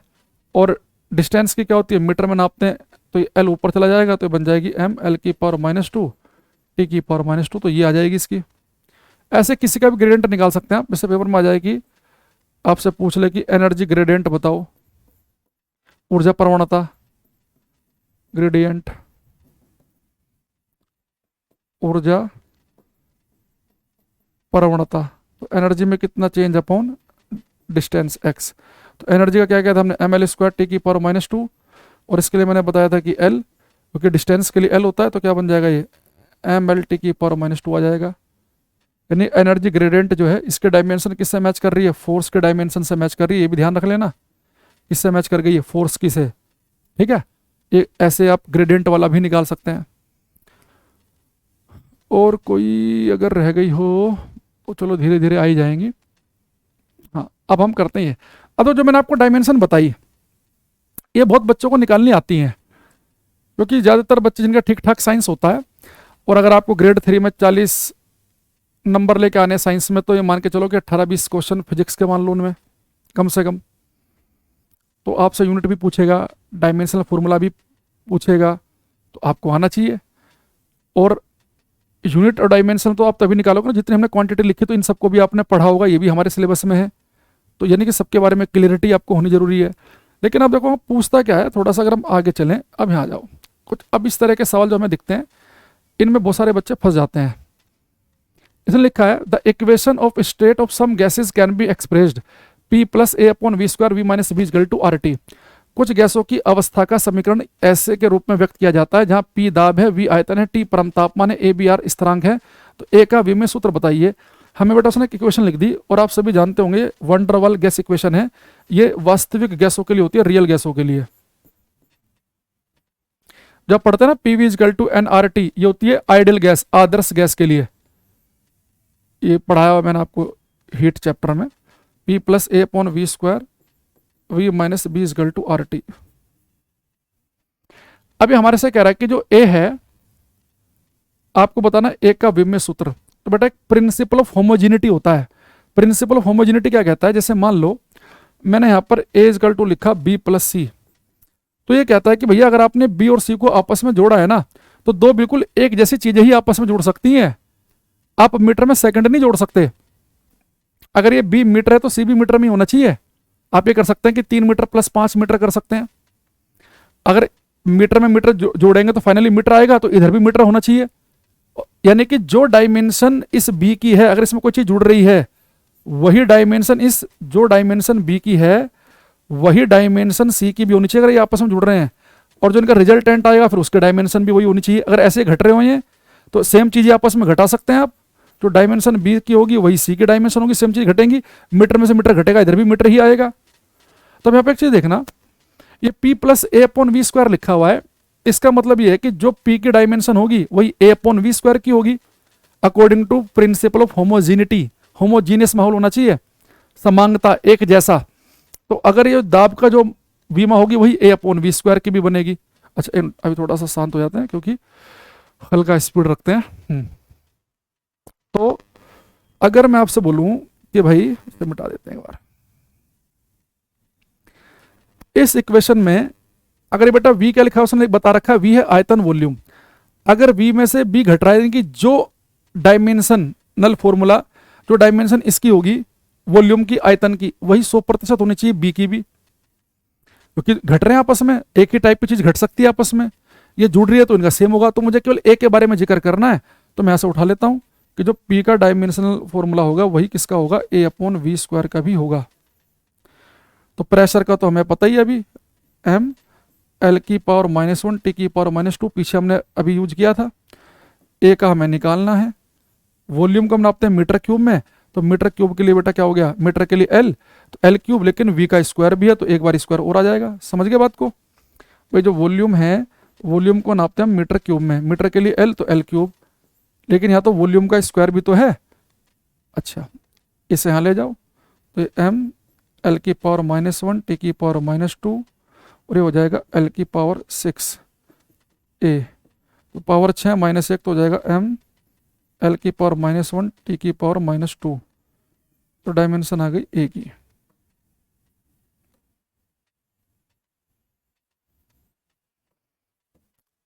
ठीक है, तो इसका आंसर आ गया m L की पावर 5 T की पावर -2। ये माइनस में है यहाँ पे, करेक्ट कर लेना। ठीक, और एक बात और याद रखना, कई बार तो जैसे उसने पूरी इक्वेशन खुद से लिख दी कि इस इक्वेशन में आपसे कह रहा है कि भैया ए की डायमेंशन क्या बनेगी। कई बार वो पेपर में ऐसे भी लिख देगा कि वंडरवाल गैस इक्वेशन में, ये वंडरवाल गैस इक्वेशन है, वंडरवाल गैस इक्वेशन में कांस्टेंट ए की डायमेंशन क्या होती है। तो आप याद रखना, जब भी आपसे वंडरवाल गैस इक्वेशन में ए की डायमेंशन पूछे, इसके डायमेंशन बेटा एल की पावर आ रही है 5, तो जनरली हमने इतनी डायमेंशन लिखी, किसी की पावर 5 आई कभी नहीं है। यानी कि अगर कभी भी आपसे जब भी वंडरवाल गैस इक्वेशन में पावर पूछे आपसे ए की, तो आप इस बात को ध्यान रखना कि भैया ए की पावर में तो 5 था, यानी जिस ऑप्शन में आपको पावर 5 से दिखे आपको पूरा सोल्व करने की जरूरत नहीं है। यहाँ पे पावर 5 नहीं दिख रही, यहाँ नहीं दिख रही, यहाँ नहीं दिख रही, एक जगह दिख रही है, ये आंसर है। अगर दो ऑप्शन में पावर 5 हो फिर निकाल लेना, क्योंकि आपने रट तो रखी नहीं होगी भाई क्या होगी एग्जैक्ट, है ना। एक हमारे पास है ये क्वेश्चन, ये कह रहा है गिवन द इक्वेशन, एक इक्वेशन हमारे पास में है, angular momentum is equal to alpha beta minus gamma by time into velocity. कह रहा है कि which of the following are possible dimension of alpha beta and gamma. समीकरण को देखते हुए कोणीय संवेग बराबर अल्फा बीटा माइनस गामा बटे टाइम इनटू वेग, निम्नलिखित में से कौन अल्फा बीटा और गामा के संभावित विमेय सूत्र हैं, कौन से पॉसिबिलिटी है देखो। तो बेटा एंगुलर मोमेंटम जो है इसे लिख देता हूं एल से, ये किसके बराबर है, alpha beta minus gamma upon time, बार लिखा वेलोसिटी v। अब इस v के अंदर मल्टीप्लाई कर लो, alpha beta v minus gamma v upon time. अच्छा ये दोनों आपस में घट रहे हैं, इसका सीधा मतलब क्या है, जो डायमेंशन इस पार्ट की होगी वही इसकी होगी और वही इधर की भी होगी। हमने कहा था ना कि b में से अगर c घट रहा है तो b और c की डायमेंशन सेम होंगी, वही a की भी होगी। यानी l की जो डायमेंशन है एंगुलर मोमेंटम की, वही अल्फा बीटा v की भी है। तो यहां पर जो l है एंगुलर मोमेंटम, इसकी वही डायमेंशन होगी जो अल्फा बीटा v की है। तो एंगुलर मोमेंटम की डायमेंशन याद है आपको, मैंने निकलवा रखी है आपको। एंगुलर मोमेंटम कहाँ गया, ये रहा, एम एल स्क्वायर टी की पावर -1 लिखा होगा, एम एल स्क्वायर टी की पावर -1, ये एंगुलर मोमेंटम की है। तो डायरेक्ट उठा लेते हैं हम, पहले हम निकाल ही चुके हैं, एम एल स्क्वायर टी की पावर -1। अल्फा बीटा के बारे में हमें पता नहीं है, और वी क्या बेटा, वेलोसिटी लिखा ना बाहर, वी है वेलोसिटी, और वेलोसिटी की हमने क्या निकाली थी, एल टी की पावर -1। ठीक है, अब यहाँ देखना टी की पावर -1 से टी की पावर -1 कट गया, एक एल से एक पावर उड़ जाएगी, तो अल्फा बीटा किसके बराबर आ गया, m इंटू एल के बराबर। ठीक है, यानी इसका मतलब ये है अगर अल्फा बीटा दोनों के डायमेंशन की मल्टीप्लाई करेंगे तो एम एल आया, अगर अल्फा की एम रही होगी तो बीटा की एल रही होगी, या अल्फा की एल होगी तो बीटा की एम रही होगी, यानी दोनों की मल्टीप्लाई करके एक एक नंबर आना एम एल, यानी एक की किसी की एम होगी एक की एल होगी, एक की एम होगी एक की एल होगी, एक की एम होगी एक एल होगी। पर ऐसा तो नहीं है कि एक की ये है और एक की ये है, किसके अगर आप मल्टीप्लाई करेंगे तो एम क्यूब आएगा और एल की पावर -1, ये तो नहीं आंसर हो सकता। एम एल की मल्टीप्लाई करेंगे तो एम स्क्वायर एल स्क्वायर आएगा, ये भी नहीं हो सकता, यानी कि इन दोनों में से कोई सा आंसर है। अच्छा, दूसरा आगे देख लेते हैं। एक जैसे हमने कहा कि भाई ए इजकल टू है बी, ए इजकल टू है बी माइनस सी, तो जो बी की डायमेंशन वही सी की डायमेंशन और वही ए की भी डायमेंशन, तो ए की इसके बराबर है तो इसकी ए की इसके बराबर भी तो होगी। भाई मीटर में से मीटर घट रहा है तो मीटर आ रहा है, तो मीटर की इसके भी बराबर भी होगी, इसके भी। तो मैं एक बार एल की डायमेंशन जो है वो इसके बराबर भी कर लेता हूं, गामा वी अपॉन टाइम। तो एंगुलर मोमेंटम यहां से उठा लो, एंगुलर मोमेंटम की वहां से क्या आई थी, एम एल स्क्वायर टी की power -2, M L square T की power -1, sorry M L square T की पावर -1। गामा की हमें नहीं पता है, वेलोसिटी की होती है ये, टाइम की होती है ये टी। तो यहाँ देखना टी की पावर -1 से टी की पावर -1 कट जाएगा, एक एल से एक एल कट जाएगा, ये एम एल टी हो जाएगा। तो गामा की डायमेंशन हो जाएगी एम एल टी, तो गामा की तो होनी चाहिए एम एल टी, तो एम एल टी इसमें आ रहा है लास्ट में, इसमें तो केवल टी आ रहा है, यानी इसका आंसर बनेगा B option. Principle of homogeneity उसने आपसे सोल्व करवा लिया।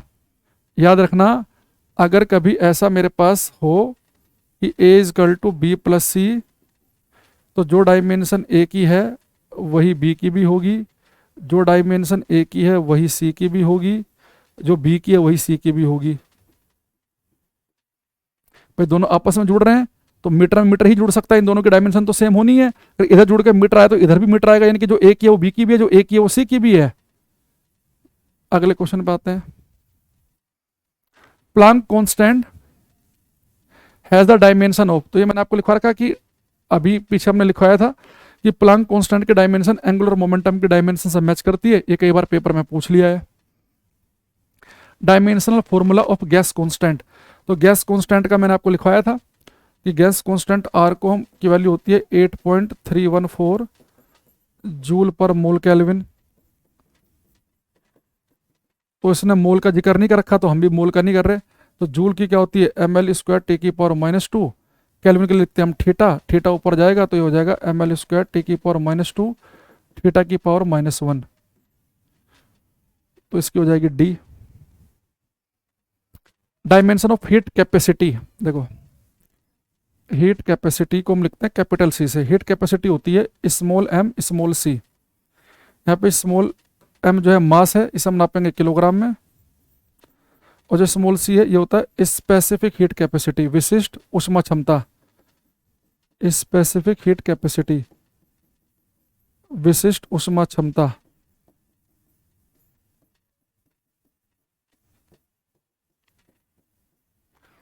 तो इसकी यूनिट होती है जूल पर किलोग्राम केल्विन, जूल पर किलोग्राम केल्विन। तो किलोग्राम के लिए एम, अच्छा किलोग्राम से किलोग्राम तो कट ही जाएगा, तो जूल के लिए एम एल स्क्वायर टी की पावर -2, केल्विन के लिए थीटा, तो क्या बन जाएगी एम एल स्क्वायर टी की पावर -2 थीटा की पावर -1। पर उसने थीटा नहीं के यूज कर रखा, तो मैंने कहा था कि केल्विन के लिए थीटा भी यूज करते हैं वो के भी, तो आप ये लिख सकते हैं एम एल स्क्वायर टी की पावर -2 के की power -1, M L square T की पावर -2 के की पावर -1, डी आंसर बन जाएगा। ठीक है, the energy equivalent of 1 kilogram of matter, अगर मेरे पास मास हो 1 किलोग्राम तो कितनी एनर्जी के बराबर है। आइंस्टीन की एनर्जी मास इक्वेशन पता है सभी को, is equal to M C square, M कितना है 1 किलोग्राम, सी की वैल्यू कितनी 3 गुणा 10 की पावर 8 होती है, सी का स्क्वायर इसका स्क्वायर कर लो, 3 3 9 गुणा 10 की पावर 16, तो इसे लगभग 10 मान सकते हैं हम, तो 10 की पावर 17 जूल आंसर आ जाएगा, C option. Next 1 watt are, देखो 1 वाट आर किसके कितने के बराबर है? तो बेटा 1 वाट आर, ये किलोवाट घंटा नहीं है, खाली वाट घंटा है। तो 1 वाट का मतलब होता है जूल बटे सेकंड। ये आज हमने जब पावर की यूनिट निकाली थी ना, जब आया भी था, 1 वाट होता है जूल बटे सेकंड के बराबर, और 1 सेकंड में होते हैं 36, 1 घंटे में होता है 3600 सेकंड। ये कट गया तो कितना आएगा? ये 3600 जूल। इसे आप लिख सकते हैं 3.6 गुणा 10 की पावर 3 जूल। एक हॉर्स पावर तो होता है 746 वाट, गलत है ये। 1 किलोवाट घंटा जो है वो 3600 जूल आया, इतना जूल नहीं आया, ठीक है, 3600। तो ये पॉइंट हटाओगे, नीचे जीरो आएगा, कट जाएगा, तो 3600 ये वाला ऑप्शन बनेगा, ए ऑप्शन। अगर यहाँ पे ये वाट घंटा लिखा है, अगर यहाँ लिखा था किलो वाट घंटा, तो किलो वाट घंटा होता है 36 लाख जूल के बराबर। 1 newton is equal to how much dyne? तो 1 न्यूटन होता है 10 की पावर 5 डाइन के बराबर। ये न्यूटन जो है फोर्स की एसआई यूनिट है, एसआई यूनिट ऑफ फोर्स, बल का एसआई मात्रक। और डाइन क्या है? सीजीएस यूनिट, कल बताया ना CGS system, CGS unit of force, बल की सीजीएस प्रणाली में यूनिट होती है डाइन। तो 10 की पावर 5 आएगा इसका आंसर।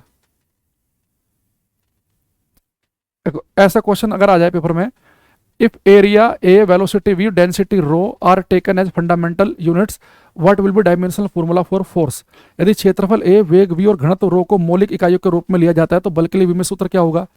भाई हमें तो पता है कि फंडामेंटल यूनिट जो है वो 7 यूनिट होती है। तो उन फंडामेंटल में हमने तो क्या क्या पढ़ा है कि फंडामेंटल में होता है लेंथ, मास, टाइम, 7 बताई थी। पर ये कह रहा है कि फंडामेंटल उन्हें नहीं, इन्हें लो, एरिया को, वेलोसिटी और इसे। तो फिर फोर्स की क्या होगी? तो ऐसे क्वेश्चन में क्या करो कि किसके डायमेंशन पूछ रहा है वो? फोर्स की। तो फोर्स की एक्चुअल में होती क्या है? ml/t की पावर -2। लेकिन ये कब होती है? अगर हम फंडामेंटल कौन सी लें जो अपनी लेंथ, मास, टाइम वाली चलती है। ये कह रहा है कि हम क्षेत्रफल, वेग और घनत्व को ले तो फिर क्या होगा? तो अब ऑप्शन को उठाओ, अब हर ऑप्शन को उठाना, इस ऑप्शन में एरिया की, वेलोसिटी की और डेंसिटी की, तीनों के डायमेंशन रख दो। जिस ऑप्शन से फोर्स की ml/t की पावर -2 मैच कर जाए, यानी कि वो मेरा आंसर है। भाई फोर्स की वास्तव में डायमेंशन होती है ml/t की पावर -2। तो अगर ऐसे ही जो एरिया, वेलोसिटी और डेंसिटी की जो एक्चुअल वाली अगर मैं यहाँ पे पुट कर दूं, तो जिस ऑप्शन से ये आ जाए वो मेरा आंसर है। तो एरिया आपको पता है मीटर स्क्वायर में नापते हैं, उसका मैंने बताया था कि L² डायमेंशन आई थी, वेलोसिटी की थी L/t की पावर -1, तो V का स्क्वायर तो है स्क्वायर कर देंगे। डेंसिटी का मैंने बताया था आज ही आपको, डेंसिटी को नापते हैं हम किलोग्राम पर मीटर क्यूब में, तो इसकी आई थी ml की पावर -3, ठीक है। तो यहाँ पे हो गया हमारे पास में ml की पावर -3। अब मैं देखना, ये एक m है, ये 2 और एक 3, 3l से 3l ये कट जाएगा, और ये क्या बचेगा मेरे पास में t की पावर -2। ये तो मैच नहीं कर रही, यानी कि ए ऑप्शन तो सही नहीं है। अब बी से देखते हैं कि बी से आता है क्या। एरिया होता है L², एरिया के ऊपर स्क्वायर है तो L² को भी स्क्वायर कर देंगे, L/t की पावर -1। डेंसिटी घनत्व होता है किलोग्राम पर मीटर क्यूब, ml की पावर -3। तो यहाँ पे बेटा कितना आएगा मेरे पास? m2 4, l की पावर 4, L/t की पावर -1, ml की पावर -3। तो टोटल पावर कितनी बन रही है? 4 1 5 बन रही हैं। यहाँ पे बन रही है l की पावर -3, तो 5 में से 3 जाएगा तो l की पावर 2 आएगा। ये भी आंसर नहीं होगा। डी देख लें एक बार, ये क्या है हमारे पास? एरिया की होता है L², वेलोसिटी की होती है L/t की पावर -1 और डेंसिटी की होती है ml की पावर -3। अगर हम ml की पावर -3 ऊपर ही तो लिखना है, ठीक, यहां से तो m ये हो गया 2 1 3 और 3, ये भी नहीं मैच करेगा। सी ऑप्शन ही है क्या इसका आंसर? तो सी बचा। तो देखो सी आना चाहिए। एरिया के लिए L², वेलोसिटी के लिए L/t की पावर -1, डेंसिटी के लिए ml की पावर -3, इसका स्क्वायर है। मैंने कहीं गलती कर दी क्या? दोबारा सारी चेक करनी पड़ेंगी। एरिया था, एरिया के लिए होता है L², इसके लिए होता है, ओहो हो, गड़बड़ हो गई। देखो ये स्क्वायर तो हमने खोला ही नहीं यहाँ पे। एरिया के लिए क्या होता है बेटा? L², वेलोसिटी की होती है L/t की पावर -1, ये स्क्वायर है, और इसकी आई थी ml की पावर -3। तो ये एल स्क्वायर टी की पावर -2 एम एल की पावर -3, तो एल की पावर 4 और एल की पावर -3, तो एक एल बचेगा, ये एम एल टी की पावर -2। पहला ही ऑप्शन मैच कर जाएगा, तो पहला ऑप्शन ठीक है, बाकी सारे गलत हैं। देखो ये पहला ही ऑप्शन आंसर आ रहा था, लंबा टाइम लग गया, मैं फालतू में छोटे से एक मिस्टेक से। जब भी ऐसा क्वेश्चन आए कि भाई अगर हम फंडामेंटल जो है अपनी लंबाई मास वास को ना मानकर इन सब को मान लें, तो फोर्स का डायमेंशन फॉर्मूला क्या होगा, जिसका भी लिखे वो, तो पहले आप देख लो कि इसका वास्तव में होता क्या है। इसका वास्तव में होता है ये एम एल टी की पावर -2 होता है वास्तव में। तो अब ऐसे ही जो भी उसने आपको ऑप्शन दे रखे, फिर आप ऑप्शन को पकड़ लो। भाई एरिया के लिए हमें पता है कि एल स्क्वायर है, वेलोसिटी की होती है एल टी की पावर -1, तो वी का स्क्वायर है तो यहाँ भी स्क्वायर कर देंगे, और इसका क्या है एम एल की पावर -3। अब ये एल स्क्वायर है, यहाँ पे स्क्वायर है तो मैंने स्क्वायर खोल लिया, एल स्क्वायर टी की पावर -2 एम एल की पावर -3 सोल्व किया तो एम एल टी की पावर -2 आ गया। यही फोर्स के एक्चुअल में होती है, ये ऑप्शन ठीक है। एक है यहाँ पे, if force F, acceleration A, time t are used as fundamental units, the dimensional formula for length। अब ये कह रहा है कि अगर मैं इन तीनों को फंडामेंटल मानूं तो लेंथ की क्या होगी, तो हम सभी को पता भैया लेंथ की तो L होती है खाली। आप देखते हैं किस फॉर्मूले से आएगा, F की पावर 0, जिसकी पावर 0 उसका मतलब 1, इसे हटा दो। A का मतलब क्या बेटा, यहाँ पे एरिया नहीं है, त्वरण है, एक्सेलरेशन, और एक्सेलरेशन को हम नापते हैं मीटर पर सेकंड स्क्वायर में, यानी एल टी की पावर -2 आएगी इसकी डायमेंशन। तो एल टी की पावर -2, और टी क्या है टाइम, टाइम का स्क्वायर हो जाएगा टी स्क्वायर, तो टी स्क्वायर से माइनस प्लस कट गया, तो पहले ऑप्शन सही आ गया। भाई जिसकी पावर 0 उसका मतलब 1, इसे तो हटा दो। ए यहाँ पर क्या है एक्सेलरेशन, देख लेना फॉर्मूले में क्या लिखा है क्वेश्चन में, त्वरण ए होता है मीटर पर सेकंड स्क्वायर, मीटर के लिए एल, सेकंड के लिए टी, सेकंड स्क्वायर तो टी का स्क्वायर, टी ऊपर जाके हो गया माइनस का, एल टी की पावर -2, तो इसकी जगह लिखा है मैंने एल टी की पावर -2, ये क्या है टी स्क्वायर से प्लस से माइनस वाला कट के एल बचा, और एल ही होती है उसकी। एक है what is the dimension of coefficient of viscosity, इसकी मैंने अभी निकलवाई थी आपको, एम एल की पावर -1 टी की पावर -1 आया था, सोल्व कर चुके हैं हम, पीछे देख लेना। Which one of the following have the same dimension? Pressure, density, gravitational potential energy, impulse, momentum, stress, strain। Strain तो डायमेंशन लेस होती है, स्ट्रेस की मैच करती है यंग मॉडुलस के साथ, प्रत्यास्थता गुणांक के साथ या प्रेशर के साथ। इंपल्स मोमेंटम की होती है सेम, गलत।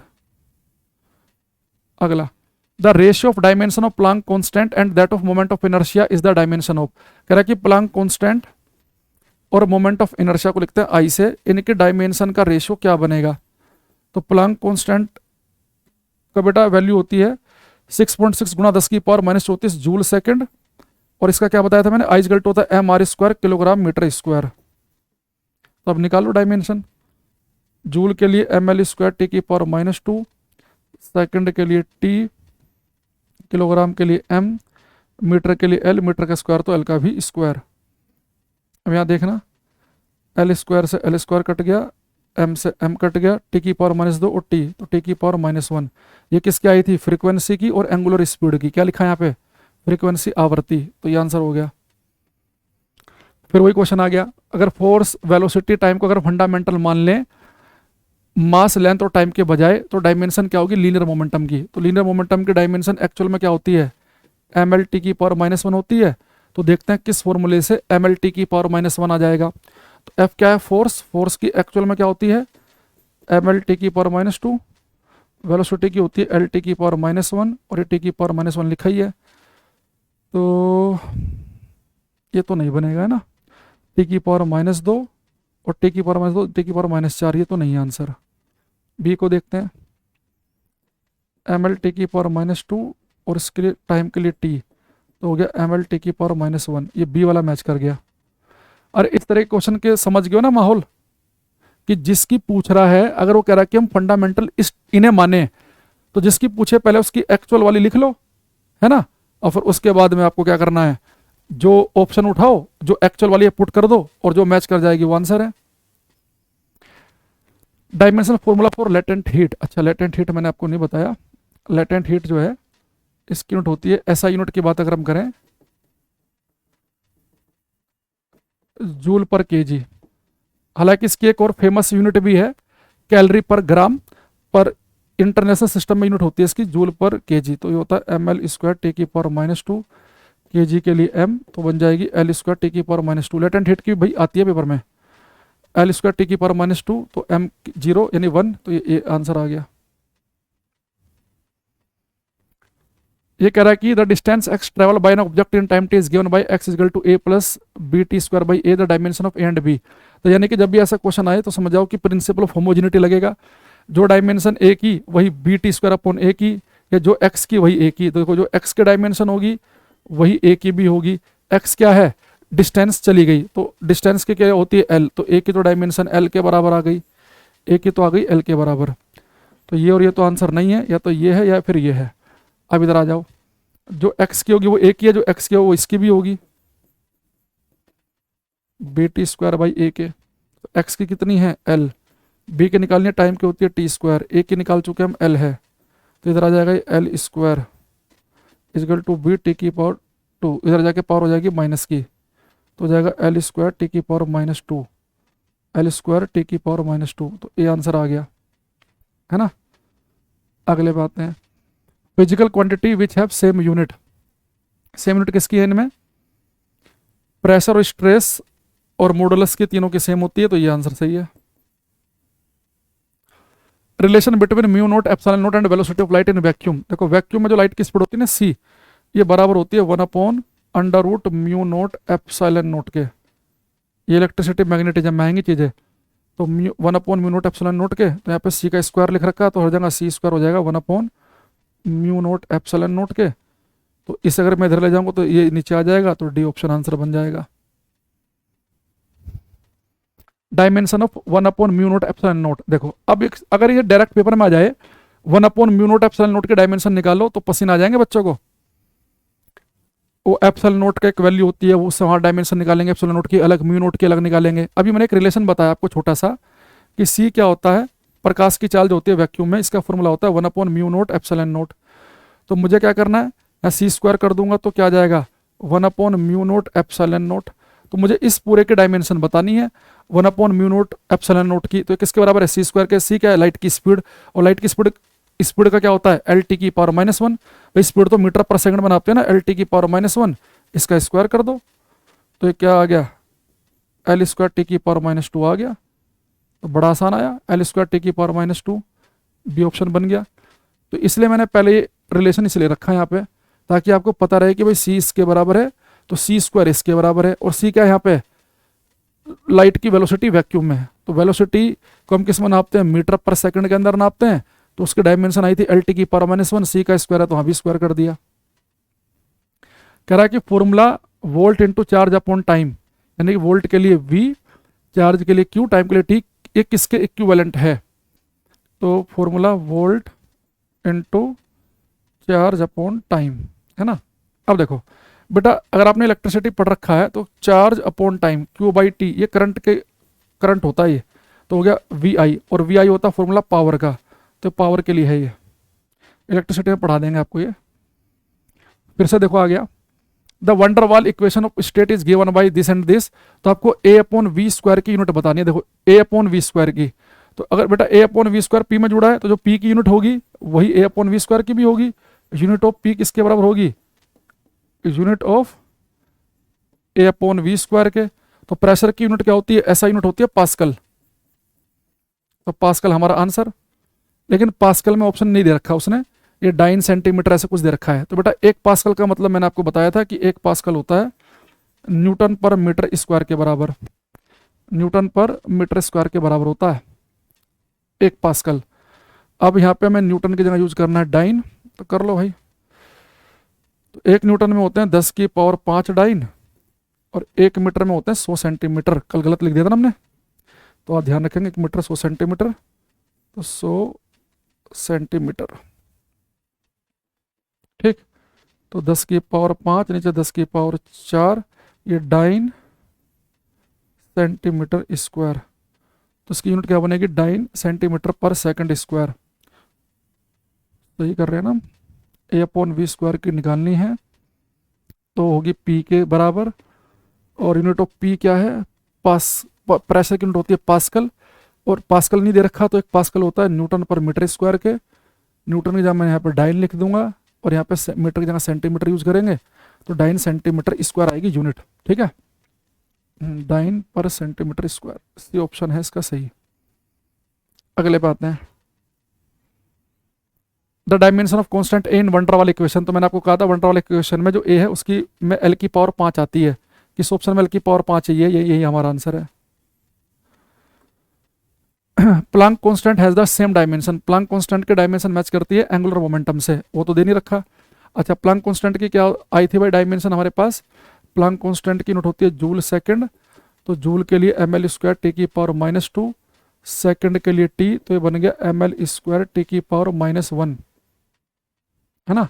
तो चेक कर लो किससे मैच कर रही है, ऑप्शन बाय ऑप्शन। पहले वाला देखो, फोर्स की क्या होती है एम एल टी की पावर -2, अरे आप साथ साथ करते रहना, ये एम एल टी की पावर -1 आ रही है, ये तो नहीं है पहले वाला। तो दूसरे वाला देखते हैं, फोर्स की क्या है एम एल टी की पावर -2, स्पीड की होती है एल टी की पावर -1, तो हो जाएगा एम एल स्क्वायर टी की पावर -3, ये भी आंसर नहीं है। ये देख लेते हैं, फोर्स की होती है एम एल टी की पावर -2, डिस्टेंस के लिए होती है एम एल स्क्वायर, ये भी नहीं बनेगा, यानी कि डी ऑप्शन बनेगा, डी चेक कर लेते हैं। फोर्स की एम एल टी की पावर -2, डिस्टेंस के लिए एल, टाइम के लिए टी, तो ये बन गया एम एल स्क्वायर टी की पावर -1, तो डी बन जाएगा सही। पता नहीं आप लोगों को कितना समझ में आ रहा है कितना नहीं, पर मैं तो ये मान के चल रहा हूँ कि आप लोगों ने पहले आराम आराम से मेरे साथ साथ नोट्स बनाए हैं और आप चीज़ों को तेजी से कर पा रहे हो। The dimensional formula for surface tension, surface tension का बताया था मैंने, यूनिट होती है न्यूटन पर मीटर, इसके लिए एम एल टी की पावर -2, मीटर के लिए एल, एल सेल कट गया, तो एम टी की पावर -2, सी ऑप्शन आ गया। डायमेंशन ऑफ इम्पल्स, इम्पल्स की सेम होती है जो होती है मोमेंटम की। अच्छा,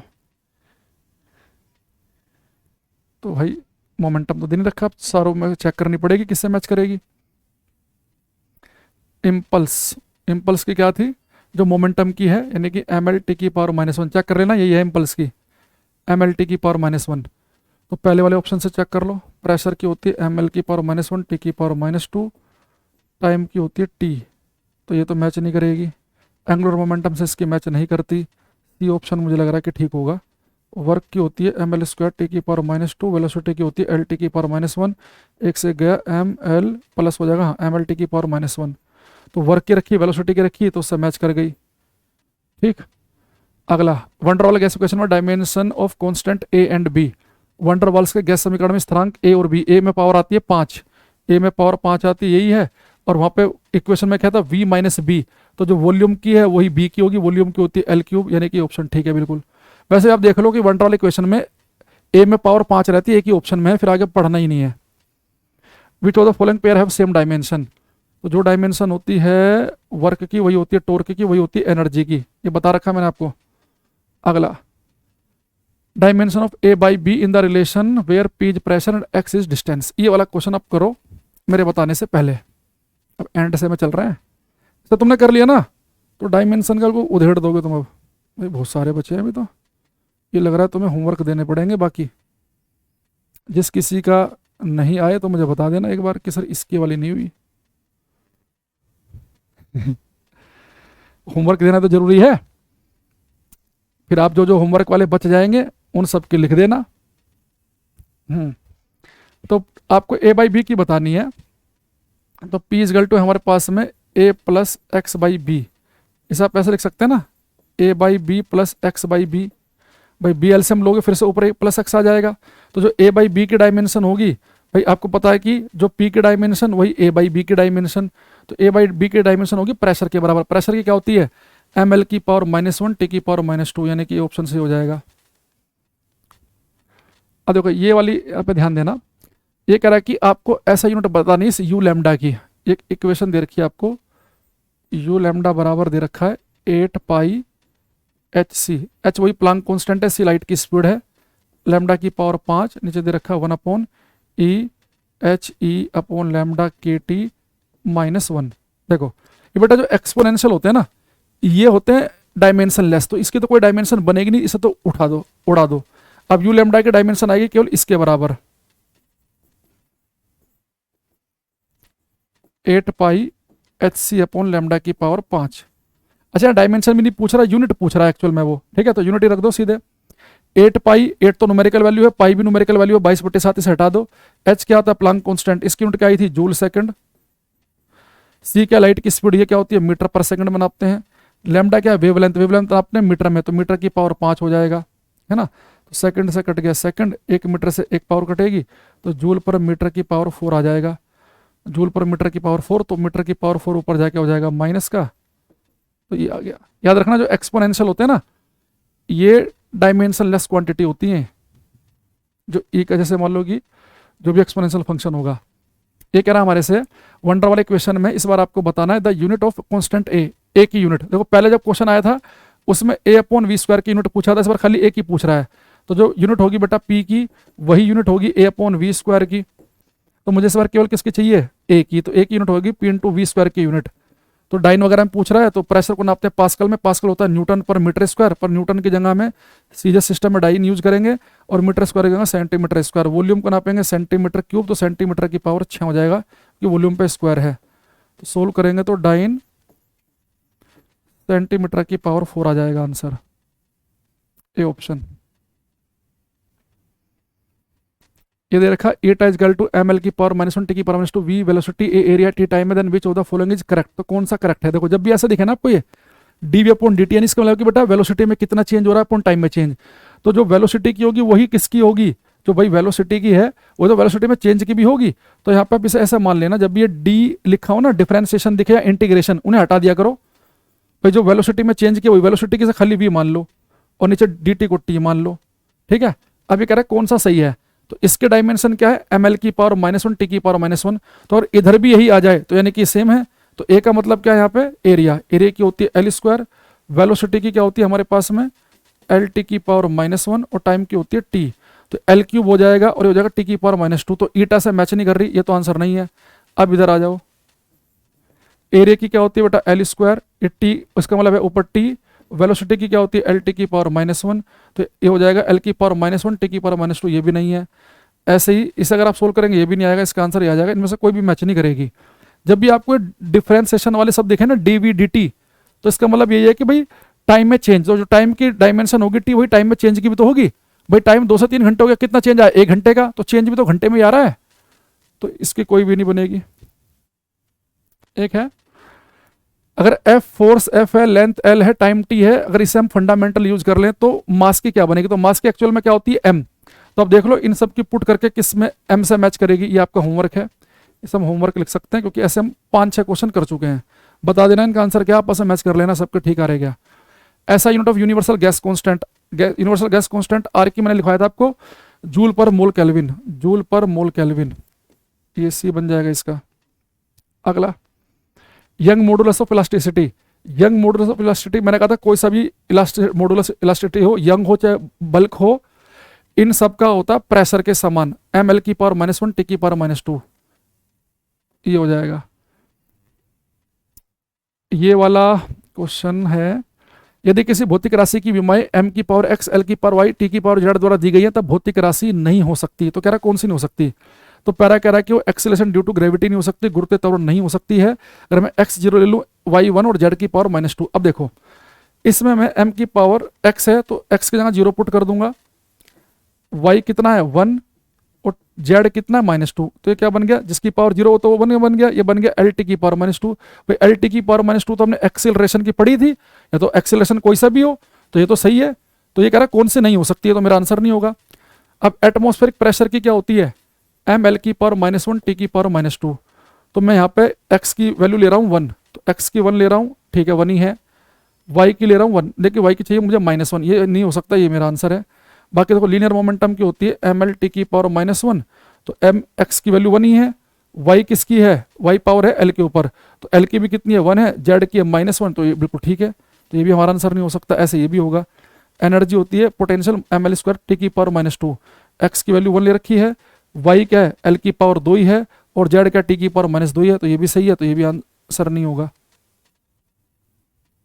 एक ये है the velocity v of A particle is given bye इतना, तो ये भी आप कर लेना, होमवर्क है। भाई देखो ये दोनों आपस में जुड़ रहे हैं, जो t की डायमेंशन वही c की, तो अगर टाइम की क्या होती है t, तो इसकी भी c की भी t आएगी। अच्छा ये आपको पता है कि जो v की होगी वही at की भी होगी, है ना। भाई जुड़ रहे हैं, तो इससे भी निकाल लेना, एक इसमें जुड़ रहा है, जो v की होगी वही b अपॉन टी प्लस सी की भी होगी, तो जो v की डायमेंशन है वही किसकी होगी, b अपॉन टी प्लस सी की भी होगी। अब कुछ सोचो भाई, टाइम की भी कितनी है, c की किसके बराबर आएगी, t के बराबर आएगी, दोनों आपस में जुड़ रहे हैं, तो यहाँ भी टाइम, यानी कि ये v क्या होता है, एल टी की पावर -1, b की आपको निकालनी है, ये भी सेकंड और ये c भी सेकंड होगा, दोनों सेम जुड़ रहे हैं, तो इसके नीचे दोनों के लिए क्या आएगी, t से 2t मत लिख देना भाई, डायमेंशन लिख रहे हैं हम केवल, भाई अगर ये टाइम को सेकंड में नाप रहे हैं तो c की भी यूनिट सेकंड ही तो होगी, सेकंड जोड़ के सेकंड ही आएगा, 5 सेकंड और 6 सेकंड 11 सेकंड, तो इसलिए t लिख दिया मैंने, तो इसे यहाँ पे ले जाओगे आप, तो पावर प्लस एक माइनस, तो b की तो केवल l बचेगी, b की केवल l आएगी, c की क्या आई थी आपके पास में, t आएगी, तो l कोमा t किसी की आ रही है क्या, यानी पहले वाली मैच कर जाएगी, है ना, क्योंकि b की l आ रही है, c की t आ रही है, एल टी और कोई है ही नहीं।